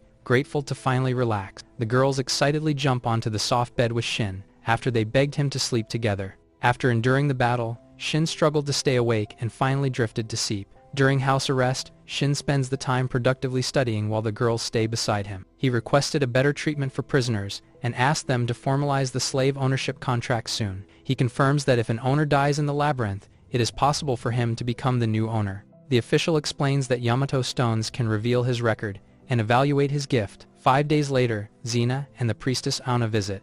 Over tea, Shin is glad to hear that Xena was released quickly to work at the temporary camp. She explains that professional mages are maintaining barriers so the labyrinth does not expand beneath the city. Auna adds that temple priests have been busy performing consecration rites for the city's new monument. Xena explains that the area in front of the labyrinth has now been enclosed with temporary walls, and heard that Shin should be released in a few days. 3 days later, Shin is finally released from house arrest and welcomed by the other prisoners. They cheerfully thank him for requesting better treatment for them, especially the food inside. Shin agrees and admits he almost wanted to remain there a few more days. As they leave the slave market, Shin reflects that Nito offered to handle the slave contracts for free. Suddenly, the blonde man earlier calls out to them. He stands protectively against the girls, intimidating another man. To their surprise, the blonde man bows before them and thanks them for saving him. The slave trader prepares to proceed with the business.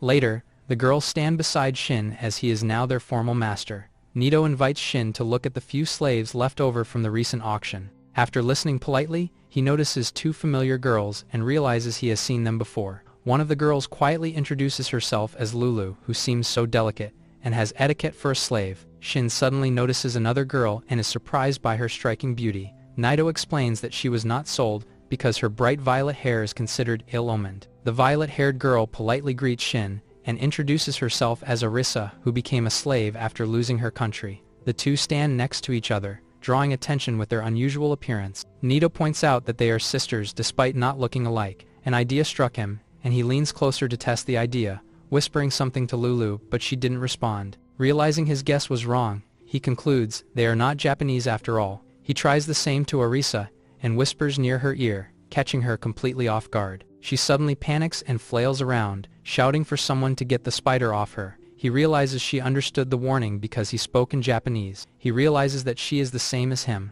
In the end, he forms a slave contract with Lulu and Arisa after hearing Arisa's information. He originally tried to free the girls from slavery, but Nito stopped him and suggested it was safer if the sisters stayed together. Since beast folks are treated even worse than slaves in some places, he decides to keep things as they are for now. He also decides to stay at the camp until tomorrow morning, while Naito offers him a crash lesson in slave training and etiquette. The two sisters step forward and ask to properly introduce themselves. Arisa introduces herself again, saying she is 11 and from the fallen kingdom of Kubuk. The quiet girl introduces herself as Lulu, revealing she is 14 and also from Kubuk. The group then introduces themselves to them. Lisa introduces herself as member of the Orange Scale tribe. Arisa points out that he's bold to take demi-humans with him, but he explains that he just met them by chance. The children were abandoned because people feared their mixed human and beast features. Arisa pats the beast girl's ears and declares they are far too cute to hate. The group heads toward the gate as he suggests finding an inn. He suddenly notices the smell of food and realizes it is already dinner time. He decides they should grab dinner nearby before continuing and decides to go for meat. A store owner welcomes them and invites the young master to eat there. Lisa tells him that she is the man she once rescued from a slime. Seeing that the place serves meat and seems friendly to beast girls, he decides they might as well eat there. The waiter explains they saved his life in the labyrinth and in the castle dungeon, and with this, the wife thanks them for saving her husband. To avoid trouble with other customers, they are seated at a hidden table, and moments later, their food is served. The children stare at the food with sparkling eyes, barely containing their excitement. Shin tells everyone to start eating before the food gets cold, and remind the girls to blow on it first. After letting them eat first, he gained the skill, service. The children happily devour the spicy dish, declaring it perfectly seasoned. While eating, Lisa says she will handle the spicy food if the others cannot. Seeing everyone enjoying the meal, Shin decides to order more and plans to buy coats and shoes for Arisa and Lulu. The servants try to contest, but he made up his mind and steps out for a bit. After finishing, he thanks the owner and leaves a few large copper coins as a tip. He bought snacks at a nearby yakitori stall and decides he could go for a beer. He suddenly notices small beast children hiding in the alley, including catfolk and dogfolk slaves. He offers them some of the skewers, which they happily accept. Afterward, he picks up more yakitori and new clothes for Arisa and Lulu. Later that night, he arrives at the inn and is warmly welcomed by Martha. She heard from Lady Marianne and knows he went through quite an ordeal. He admits he would not even be here if the girls had not saved him in the labyrinth, and declares that he wants to rent rooms for the girls as well. She explains that the inn is full, though his old room is still available. Seeing the look from other guests, the group wonders if they should look for another inn instead. Shin falls silent as he thinks about the situation. He asks Martha to show the two sisters to their room and asks how much the extra charge will be. Deciding not to take the space, he says he will camp outside with the other three girls. Arisa gently grabs his hand and asks him to calm down. She tells him to stop glaring since it is making everyone uneasy. She politely asks Martha's mother if they could borrow a corner of the barn or carriage house. She explains that the children have saved many human lives inside the labyrinth, and asks if they could receive a small measure of mercy. She then tells Martha to guide them to the barn. Shin thanks Arisa for helping smooth things over. Later that night, they finally retire at the old barn. Shin quickly prepares a bed of hay as Lisa stores their luggage while they settle in. He explains the bed situation and warns that if anyone suspicious sneaks in, they should just subdue them, and gives them food supply if they get hungry. A moment later, Arisa and Lulu arrive, and he apologizes for making them wait. Apologizing for making him wait, he notices Lulu looking pale and thinks about asking Arisa about the Japanese language later on. As he turns, Lulu suddenly grabs his arm and tells him that she is just helping him get ready. Told that she get ready instead, Lulu blushes and nervously agrees. However, as she steps forward, she suddenly trips. Embarrassed, she insists she is fine. He thinks that she is simply uncomfortable around men, and reassures himself that it is a normal reaction since they only just met. Later, the girls prepare to take a bath. He tells them they will go out tomorrow to buy their personal items, and asks them to rest for the night. Lulu suddenly cries, and he gently covers her with a blanket. As Arisa calms her down, and tells them that he has no intention of accepting that kind of service. As they fall asleep, he quietly pulls the blanket over them. He noticed Arisa's expression changed, but he brushes it off as just his imagination. He decides it is finally time to sleep, and turned off his system. Later, he slowly opens his eyes. As he lies in bed, he suddenly senses something above him. Arisa smiles mischievously and kisses him while he lays still. He tries so hard to snap out of it, and commands her to stop using magic against him. After the ordeal, he picks up a new skill called mental resistance. Arisa looks confused, and he asks directly if she tried to control him with mental magic. He remembers that she casted her spells twice. First was back from the inn, and second was just now. He realizes that she casted strong spells and bend his will. He firmly orders her to stop dodging and state her true purpose. He suddenly gains a new skill called interrogation and decides to activate it. Under the skill's effect, he orders her to speak the truth without lies or deception. After a moment of hesitation, Arisa finally explains that she only acted because she wanted to serve her master, and that she had already fallen for him. Arisa insists she cannot betray the devotion she feels about him. Suspicious, he asks if she charmed him and tried to brainwash him, but she vehemently denies this. He realizes she truly believes serving him is her sacred duty, so she sneaked into his bed. Still unconvinced, he presses her to reveal the real reason. He then opens her status window and finally checks her information. As he studies her status, he realizes she possesses an unusually large number of powerful skills. Arisa then introduces herself as Tachibana Arisa, explaining that she originally came from Japan like him. She reveals that she reincarnated into the Kubuk kingdom while retaining the memories of her previous life. Curious, she asks if he is also a reincarnator or perhaps a summoned hero. Hearing her words, he realizes she has already figured out his name. Arisa explains she retained the memories of a woman named Tachibana Arisa. He admits his own status does not show anything like that, meaning they share a similar situation. Arisa asks why he suddenly went quiet as he considers the possibility they share a distant Japanese connection. She admits that he is only the second person he has met like this, and then looks at sleeping Lulu. She sighs that it is cruel, since if she were born in Japan, she might have become an idol. In their world, she gets pity for being pale, and her features clash with this world's beauty standards, making her seem unattractive to locals. She calls him handsome though, but an ordinary foreign face. Arisa happily calls him master again, but he quickly tells her to stop calling him that. Curious, he asks whether she was reincarnated or transferred to this world. Arisa explains that transferred people are those summoned into this world as heroes, and the reincarnated people are instead born naturally in this world. She mentions that transferred people arrive in this world with their original bodies and clothes, and is certain because a hero from the Saga Empire told her directly. He thinks the Saga Empire must be the only country capable of summoning heroes, and considers it as a way to return home. Arisa pulls the blanket over herself, and starts teasing him about their ordeal earlier. As she watches him think seriously, she notes that he always worries too much. He just sighs, stating that he is neither reincarnated nor transferred like the others. Instead, he explains that he simply regained consciousness here as if waking from a dream. Surprised, Arisa asks if that means he never met a god at all. He confirms that he simply woke up alone in a wasteland with no one around. Back then, he started at level 1 with very little magic power and no skills at all. Arisa is shocked by how difficult his starting situation must have been, and tells her to list all the skills and abilities she possesses. Arisa begins by explaining that her first skill is mental magic at level 5 since she put every skill point she gained since birth into it. She bluntly tells him he can ask her everything, and he asks how many skill points people gain per level and how many are needed to raise mental magic. She reveals that each level grants 2 points, averaging around 7 to 12 overall. With this, he realizes that the skill point cost for mental magic increases with each level. Comparing their growth, he suspects that either he is special or there is some hidden pattern behind the numbers. Reflecting further, he concludes his learning efficiency might be several times higher than a normal person's. When Arisa asks how he learns new skills, he replies that he usually just selects them from a list. He then pauses, realizing his situation might actually be different from hers. She explains that new skills appear on the list once their conditions are met and enough points have been earned. In his case, he learns skills directly through actions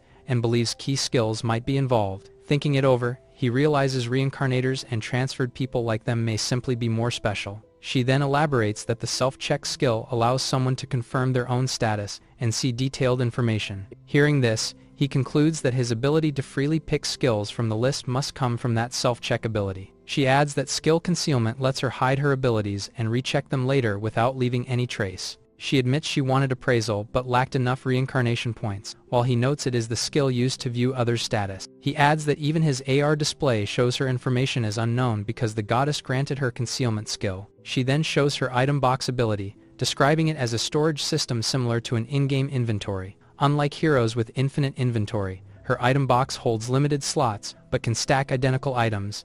After hearing her explanation, he realizes his own storage ability works more like an infinite inventory. She asks for permission to use her skill, and says she will take out some water from her treasure vault. They agreed to proceed as she prepares to demonstrate her ability. Raising her hand, Arisa activates her skill and opens the item box. Arisa casually pulls out a metal water jug from the portal. Smiling playfully, she drinks straight from the jug without hesitation. He notes that repeatedly pulling items must drain her magic, while wondering how old she truly is inside. Observing her skill, he realizes this storage works differently from his own skill. He quietly concludes that he does not really need a weaker storage ability. She suddenly announces that she has gained the skill called Item Box, Treasure Vault, and also the Unyielding Spirit, which is a trump card. Her skill, Full Burst, unleashes a full burst that multiplies attack power but drains all stamina and mana. However, she adds that it can only be used 3 times, with 1 charge recovering each month. He sighs that magic does not work well on him, so she kept using her skills. Changing the topic, she asks him how many unique skills he actually has, and warns him to never reveal their trump cards. She warns him that unique skills are powerful trump cards and should never be revealed to others. He then quietly checks his status, thinking how does he count his number of skills. Checking his status,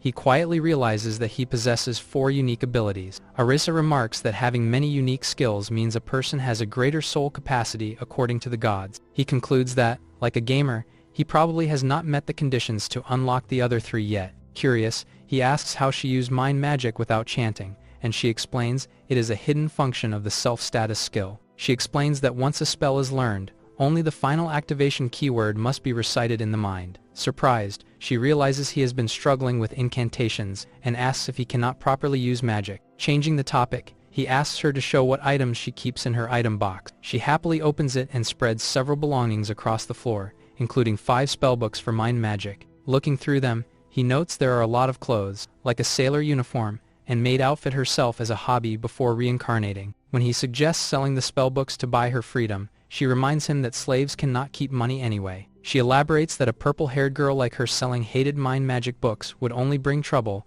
since people view purple hair as a bad omen. Hearing this, he decides to read the spellbooks later and asks her to store the gold coins inside her item box as well. Shocked by it, she asks if he is extremely rich, but he denies and told her not to touch the money. Before sleeping, he gently asks why she became a slave and clarifies, it is not an order. Arisa quietly hesitates, unsure whether she should answer. She begins her story, saying she once tried to improve her country using knowledge from her previous life. She explains that as a princess of the Kubuk kingdom, she attempted agricultural reforms but failed, leading to famine and civil unrest. During the chaos, the king and crown prince's wives were publicly executed. In the end, the royal family was forced to revive the withered labyrinth beneath the castle as slaves. Since then, every full moon, a royal with the lil-omened hair had to be sacrificed to revive the labyrinth. He suspects they were spared execution only because the invaders feared the labyrinth might wither again. On the next full moon, a demon suddenly appeared and destroyed the castle. Amid the chaos, Arisa and Lulu escaped and wandered the mountains until a slave trader named Nito found them. He then asks why she did not use mind magic to make Nito treat them like daughters. Arisa explains that by the time she thought of using mind magic to survive, she had already signed the contract and become a slave. He wonders if the labyrinth might actually exist to create demon lords.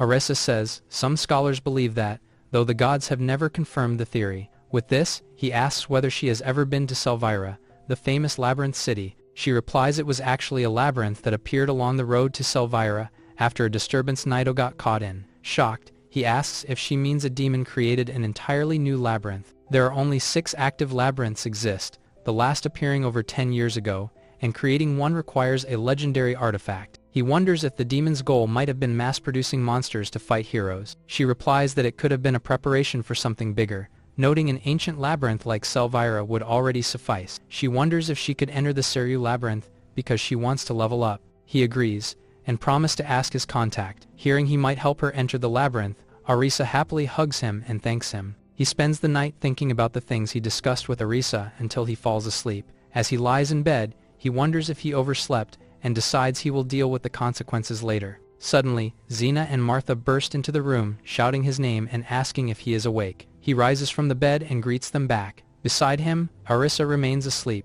He realizes that he completely forgot about this weird arrangement. Xena and Martha burst into the room and accuse him of being crude after seeing him surrounded by girls in bed. Embarrassed, Martha awkwardly apologizes for intrusion and quickly leaves the room. While he's muttering to himself, Arisa asks if he has any clean clothes for Lulu. She tells him to go after Xena or things might become troublesome. He clarifies that the girl is more like his friend than lover and decides he should clear up the misunderstanding. Using his skill, he checks Xena's location and realizes she should be leaving soon. He quickly rushes out through the window to follow her. Spotting her down the street, he leaps down from the building to catch up and lands beside the startled Xena. He accidentally catches her as she stumbles, quickly insisting it is all just a misunderstanding. He explains he must have been half asleep and simply ended up in the wrong bed. Teary-eyed, Xena heard that when a man buys female slaves, it is often for night service. While patrolling Seryu City, he silently curses Lilo for causing the misunderstanding and assures her that they are simply helping him as maids. Looking at her, he notices her outfit is different compared,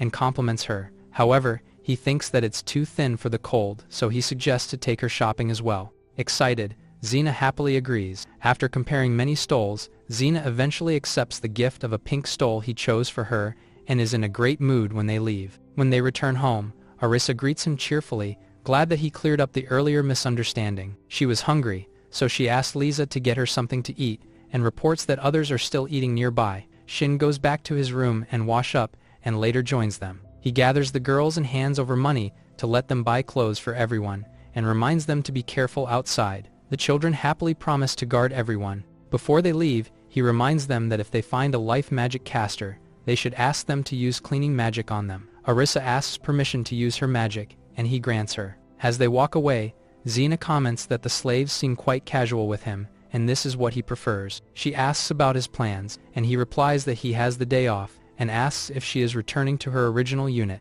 He realizes that magic soldier units are usually sent on long patrol routes, meaning she may not return for months. When Shin asks if the labyrinth will stay closed to civilians, she confirms it will remain sealed for several months. Thinking ahead, he decides that once they finish sightseeing, they might head to the labyrinth city since Arisa's request cannot be fulfilled here. Xena shyly asks if he has any plans for today, and he replies that he plans to find an inn that accepts demi-humans. She then asks if she may join him, to which he hesitates, because house hunting is not very fun. Later, the two arrive at a small inn. After checking with his radar skill, he calls out, sensing someone is inside. A woman responds and comes down to greet them. She apologizes for the wait and introduces herself as Nora the handyman. When asked what he needs, he says he would like a recommendation for an inn or rental property and explains that he needs a place where demi-humans can stay together. After checking her records, Nora suggests renting a house since inns in the West District have poor security. She then asks about his budget. After knowing it, she suggests 3 houses that he can check. However, she warns that the houses have some rumor about them, and it's better to check it in person. The first one once had an owner who was assassinated, the second one is next to the brothels, and the third one is rumored to be haunted. Not feeling good about it, he declines going in since it feels cursed. She suggests that she can ask the temple to take care of the undead issue, and promise to find him a suitable house. With this, they decide to come back later and check other properties. Nora informs them as well about the open-air stage, about the tragedy of doomed love. This is a perfect activity to kill time, as well as visiting the flea market. Later, at the flea market, the children happily greet their master. They excitedly tell him about their shopping, and show him the dresses they bought. He smiles warmly at them, saying they all look adorable. He then notices Arisa wearing a wig so she won't be getting stared at. She asks another favor from him, and she brought them to the man selling cards. He inspects them and can see that they are appropriate for studying language, and looks good for teaching the girls. He compliments the merchant, saying they're useful cards. The man shares that he once pitched the idea to the merchant guild, but it didn't push through because of the cost. Asking if they're all hand-drawn, Shin quietly contemplates that he could reduce the cost by printing them. As if reading his mind, Arisa warns him that sharing such advanced technology could be dangerous. He agrees with her and tells her that he will be cautious about mentioning printing. He then buys one set, and is surprised by the price of it, since it looks like he won't make any profit. The man smiles, saying that it's enough for him if his product is appreciated. He then asks for an advice, and Shin tells him that he should be mindful of the materials he will be using. As they head out, the girls reveal that they are planning to watch the open-air show. They discuss whether to buy tickets, and Xena mentions that she knows someone selling ticket at a lower price. In the end, Lisa handled buying everyone's ticket. Shin apologizes to Xena for spending her time with his group again. She assures him that she's enjoying, and he mentally notes to make it up to her. Later, he goes to shop with her and picks up an earring that suits her golden hair. Their time together is interrupted again when Arisa requests that she likes accessories as well. He looks back at Xena, and wished that she asks openly like Arisa does. As the girls grab Xena to look at other accessories, Shin buys the earrings for her, and plans to give it to her as a surprise gift. They regroup after Lisa got the tickets, and they proceed to the open-air stage. A tragic play, based on a true story, titled The Tragedy of Muno Territory, begins on stage. Watching the performance, Shin and the others try to follow the complicated story, and discuss the characters. He notes that Poki and Tama cannot keep up with the plot.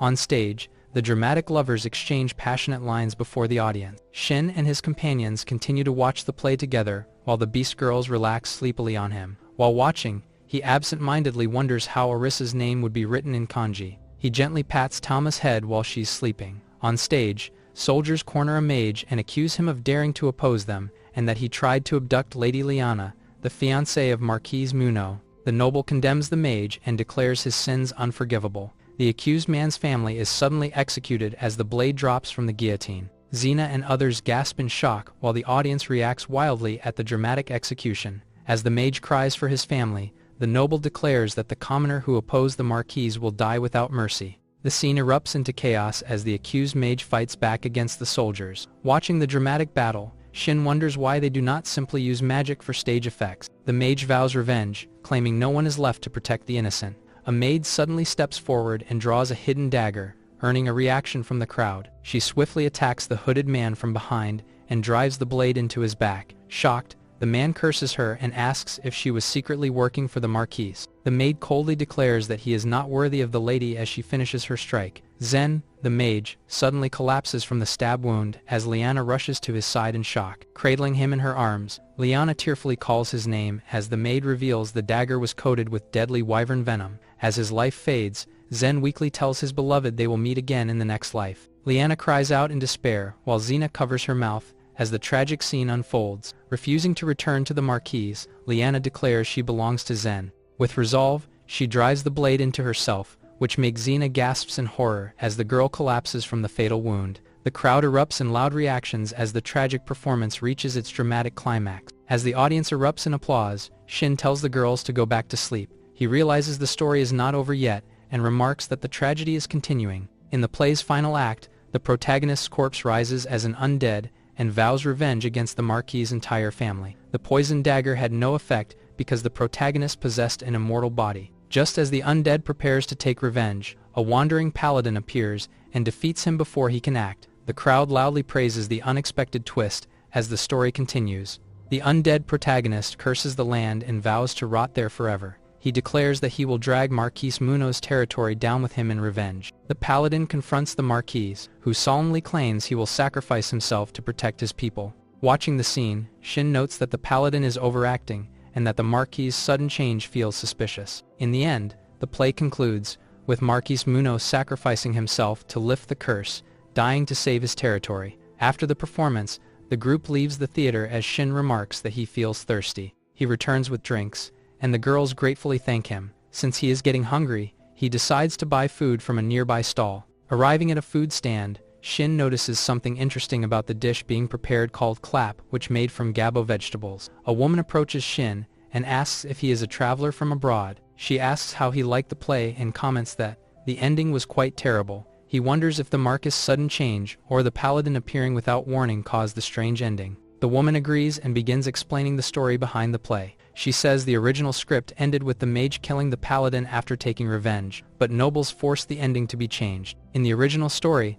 the Marquis abducted the mage's wife, who was actually just a commoner's daughter. After thinking about it, he decides to pass the bread instead. When he finally takes a bite, he immediately realizes the snack tastes extremely bitter. He struggles to swallow the snack as the strong bitterness of the girls overwhelms him. The girls watch in confusion while he suggests they can spit it out if he cannot eat it. He now understands that the snack is actually pretty good despite thinking the gabo fruit tastes awful. Meanwhile, Xena tells Arisa that loved the play and cried when Princess Liana abandoned herself. Arisa comments that the mage should have reclaimed his dagger, since dying made everything pointless. As the others enjoy the crunchy snack, Arisa wonders if the Marquis is the villain for tearing the lovers apart. Xena points out that the princess might actually be responsible since she betrayed her arranged fiancé. Arisa asks if she would prefer someone arranged for her than her master, reminding her that once a woman marries, she is expected to stay at home. In this country, once someone enlists in the army, they must serve for at least 5 years. The girls argue that love matters more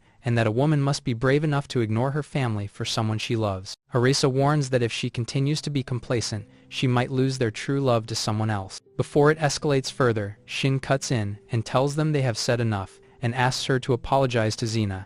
Noticing the girls staring at him silently, he asks if they still want snacks. The girls quickly reply that while caps are good, they would rather eat meat skewers. Lisa rushes over and asks Shin how many skewers he plans to buy while remarks that she moved too quickly. The girls cheerfully gather around as they offer to help carry the food. Xena watches quietly, her expression deep, and Shin looks back at her. As they walk through the town, Xena spots a familiar group. She greets Iona, Rue, and Lilo, while Arisa sneaks back to the inn. Noticing their patrol gear, Shin comments that guarding outside the city must be difficult. The soldiers explain they fought monsters called Great Fang Ants today, and reveal they spotted enemy cavalry infiltrating the territory earlier.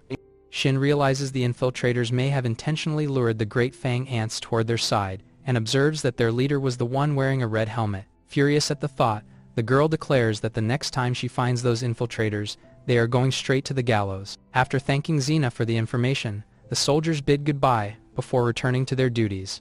As they leave, Xena asks if there were any other injuries, while Shin pauses after suddenly recognizing a familiar voice. He rushes towards the scene, and found Poki and Tama carrying a dead monster. The soldiers immediately ready their weapons in alarm, and Shin reassures them that it is already dead. The girls explain they defeated it after it attacked their carriage from above, and Lisa assured them that no other enemies seemed to be hiding nearby. Checking his map, Shin notices enemies approaching and realizes a different species of ants may have escaped the territorial army. Realizing danger is approaching, he quickly gives orders, telling the girls to grab their weapons and bring supplies from the carriage. He explains to the soldier that the great winged ant they defeated was likely just a scout. Just then, they hear the city bell rings loudly, causing the soldiers to rush toward the gate and for the people to grow anxious. Shin notes that great winged ants are only level 3, weaker than armed soldiers, but their claws, shells, and flight still threaten civilians. At this moment, the swarm has already reached the city walls, and several of them begin flying over the walls. Watching the scene,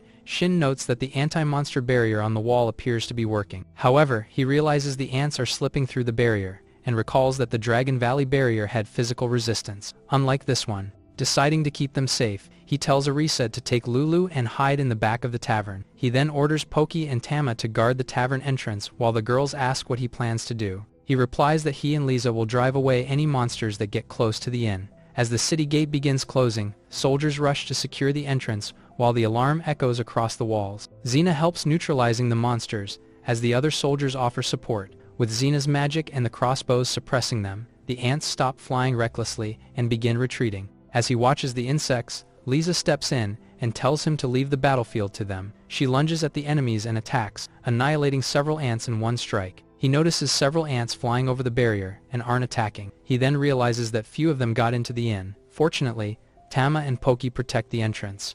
Poki leaps forward and strikes a flying ant, while Tama charges in to support her. Tama shouts for Poki to take the opening and delivers a powerful hit against the monster. Working together, the two girls quickly finish off another attacking ant. Watching calmly, Shin notes that the situation is under control. After confirming they defeated the nearby ants, the girls rush off down the street to chase the remaining monsters. Poki narrowly avoids several attacks as she continues fighting the remaining ants. More ants dive toward her, but she counters with quick strikes while Tama supports her. Noticing the spell effects, Shin realizes Arisa is helping them with her magic. After nearly half an hour of fighting, the soldiers finally report that only a few ants remain. Observing the aftermath, Shin notices that several ants appear to have broken into Nora's shop. He guesses Nora is hiding in the basement and decides to help. He tells Lisa to keep fighting outside while he rushes to help inside the shop. He quickly arrives at the entrance and pushes the door open. Inside, several winged ants buzz aggressively while searching the room. Looking around the room, he grabs a wooden stick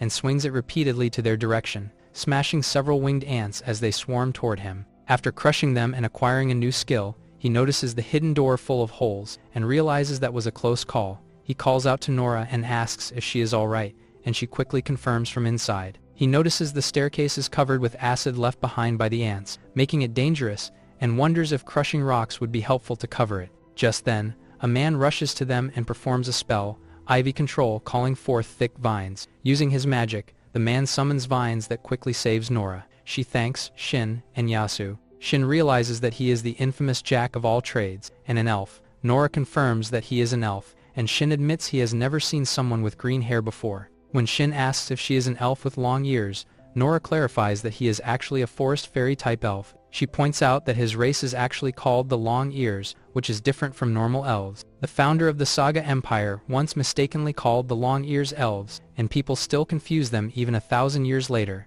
Shin realizes the flow of time in this world may differ from Earth. She adds that calling an elf a long ear is actually considered a major insult. Realizing his mistake, Shin apologizes, and the elf tells him he is forgiven. To explain the difference, Nora shows the elf's ear. After ensuring her safety, he heads out to check on his group. Xena rushes towards him in panic, checking if he's okay. She then reports that there were no deaths among soldiers or citizens, only minor injuries now treated by priests. With the situation under control, the city walls and the light cavalry begin patrols while Xena leads forces outside the city. Shin remarks that it is a shame her day off ended like this, and their outing had to end so quickly. She mentions that she needs to act fast and help protect other villages since it would be disastrous if they are left alone, especially since they are not as advanced as the defenses of Siryu City. Later, a soldier calls out to him and asks if he is the owner of the bag Lisa is carrying. He confirms as the man demands that he hands over the cores. He realizes that the soldier belongs to the army's finance division,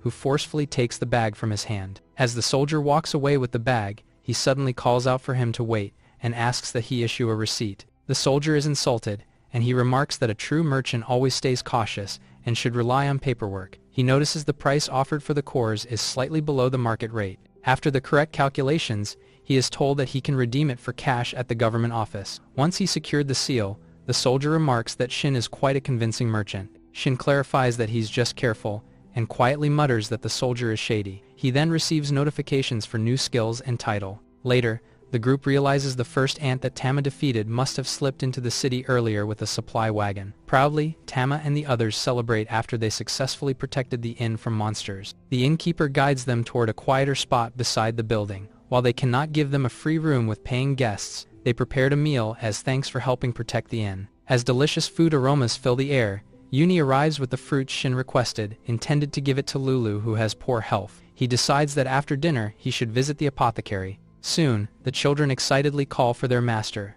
As the food arrives to the table, the group happily gathers around the table and enjoys a warm meal together. As night falls, the town grows quiet under the moonlit sky. Meanwhile, Shin finally bought Lulu's medicine after some merchants invited him for drinks. As he walks, he hears a strange sound nearby and looks up in surprise. Using appraisal, Shin identifies the falling feather as belonging to a shadow owl named Kegshoot. Thinking it might be useful, he decides to bring the feather back for Poki and Tama. As he continues walking through the dark alley, he notices something unusual ahead. Suspecting it might be a robbery, he decides he should step in and check the situation. In the dark alley, he notices several men surrounding a small figure and realizes the victim appears to be a child. Remembering his night vision skill, he decides to activate it so he can clearly see what is happening. Just then, several shadows attack him, and he quickly uses his firearm against them. The shadow lunges forward at incredible speed, slicing through the air as it rushes toward him. He dodges the attack and tries to counterattack, but he is up against something monstrous.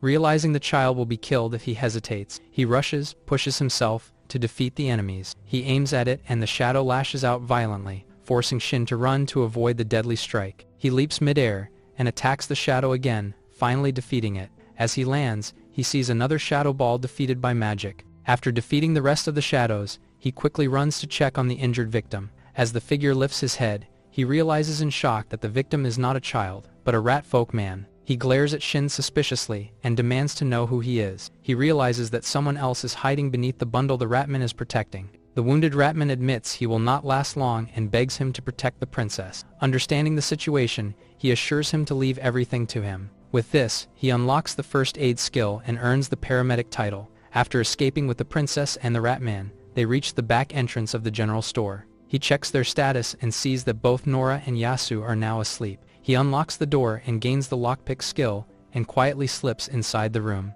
He gently lays the two on a couch as the storekeepers carefully approach him. Soon, Nora and Yasu come to view and Shin apologizes for the late intrusion. Surprised to see him, they ask why H has come at such a late hour. He explains he brought someone badly injured and urgently asks the shopkeeper to treat him. Yasu uses light magic and sees that they are rat folk. Nora recognizes the red helmet and explains he is the infamous rat folk knight known as Red Helm. Shin adds that the person hidden under the cloth is someone Red Helm called Princess. Confused by his claim, Yasu carefully lifts the cloth and he recognizes the girl as Mia. Realizing the truth, the shopkeeper gasps in shock as they discover the mysterious girl is actually an elf. The group stares at the unconscious girl in shock, realizing she is actually an elf. Shin confirms that she was indeed an elf, explaining that is exactly why he brought her here. Shin notes that Mia's last name, Boruwainen, matches with the store owner, suggesting the connection might not be a coincidence. The girl slowly opens her eyes, and he can't help but notice her beauty.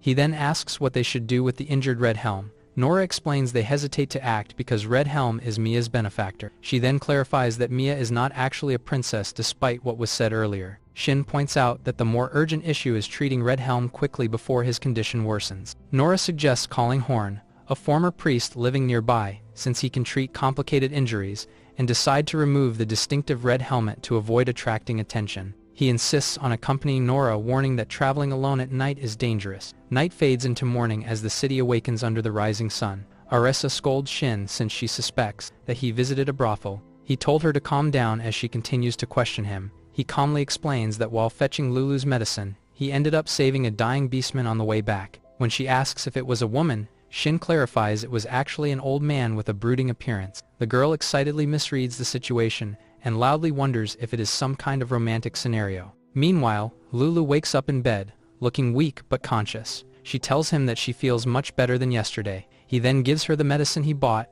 and tells her to take it whenever the pain returns. He then mentions asking around about the labyrinth and found out that the Seiryu City Labyrinth is normally off-limits to civilians. He shares that he plans to head south to the royal capital once their sightseeing is finished, and quietly reflects on returning to his own world someday and search for a place where beast girls can live peacefully. The girl excitedly urges them to go visit the labyrinth. He promised to visit it soon with them, and suggests calling Lisa and the others so they can all have breakfast. After breakfast, Shin heads alone to the handyman's shop. He enters the shop, asking if everything is going well. Nora quietly tells Shin that both patients are still asleep. She explains that Horn, a former priest, used basic holy magic to stop Red Helm's bleeding, but could not fully heal him. Shin realizes stronger potions could heal the wounds, but they are far too expensive. She reassures him that the manager will gather potion ingredients cheaply, so they can make one soon. She adds that the manager already has matters under control and went to the mountain woods earlier to gather supplies. He asks about Mia and learns from the manager that she is unconscious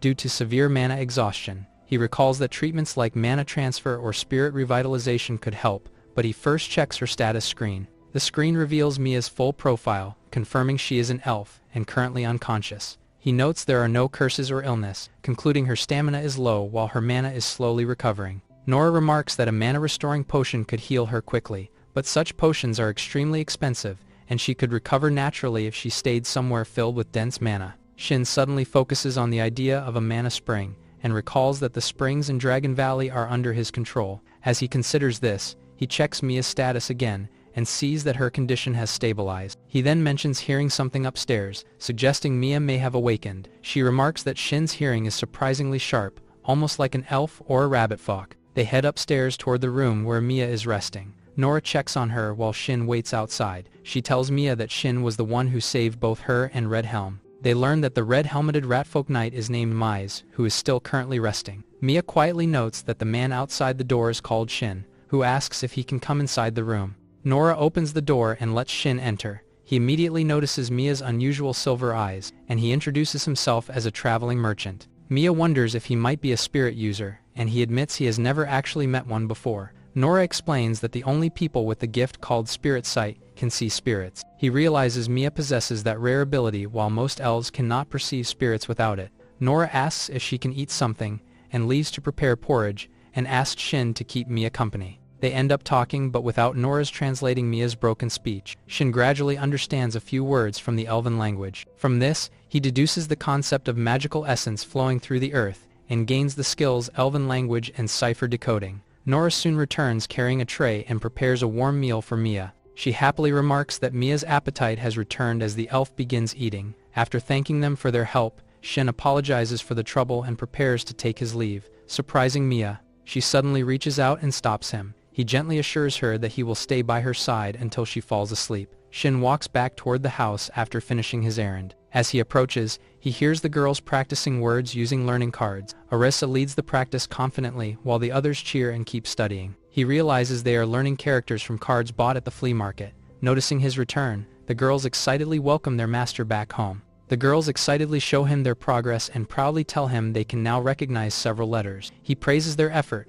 making the girls beam with pride. Curious, Shin asks about one card, and the girl confidently declares it says meat. He struggles to correct the girls because they confidently insist the card means meat. He patiently explains that the cards should be read as animal names like goat and rabbit, not simply as meat. The girls look confused and wonder if rabbits and goats also count as meat. Lisa joins the discussion and clarifies that the card actually represents a bird, not chicken meat. Shin then writes the word for meat as an example, accidentally gaining the skill, education. He adds a new meat card to the set and gains more skills. Arisa comments that her country is very patriarchal when he realizes she cannot read the Shiga language. She explains that even nobles were not required to learn reading, so no one ever taught her. She claims she secretly learned the common tongue from legal texts and promises to master the cards in 3 days. Impressed, Uni praises her sharp memory. Martha spots her outside and calls out to her since she is still in duty. She volunteers to help the little girl with her duty, but she assures that it is already done after Tama and Poki helped her.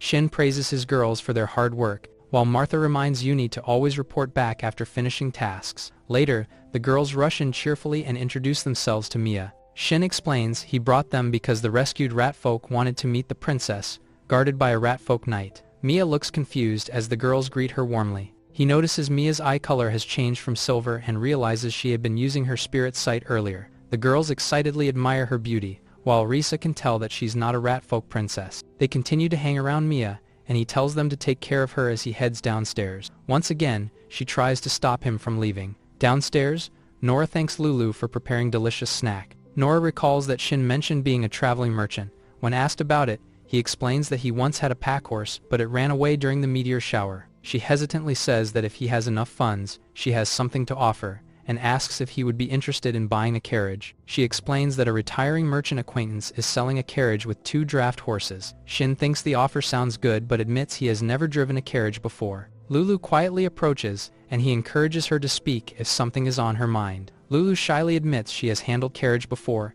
and could manage it. With this, he quickly decides they should buy it and have her teach them how to drive. Nora reminds him he should ask the price first, and so he performs a quick market check. After estimating the value, he hands her the money to make a purchase, reminding himself to be more careful with his spending next time. Arisa excitedly suggests they practice camping before beginning their journey. A few days later, the group holds a camping training session. The team splits into groups to prepare for the trip, and the girls proudly show off their travel clothes. The girls enthusiastically divide tasks as some cut grass while others gather materials. They also prepare their bed and just enjoy the morning sun. Meanwhile, the others return carrying supplies and start preparing food over the fire. Arisa proudly shows Shin a kettle she brought for the trip. As dinner begins, the group prepares stew and dark bread while Poki and Tama watch the kettle over the campfire.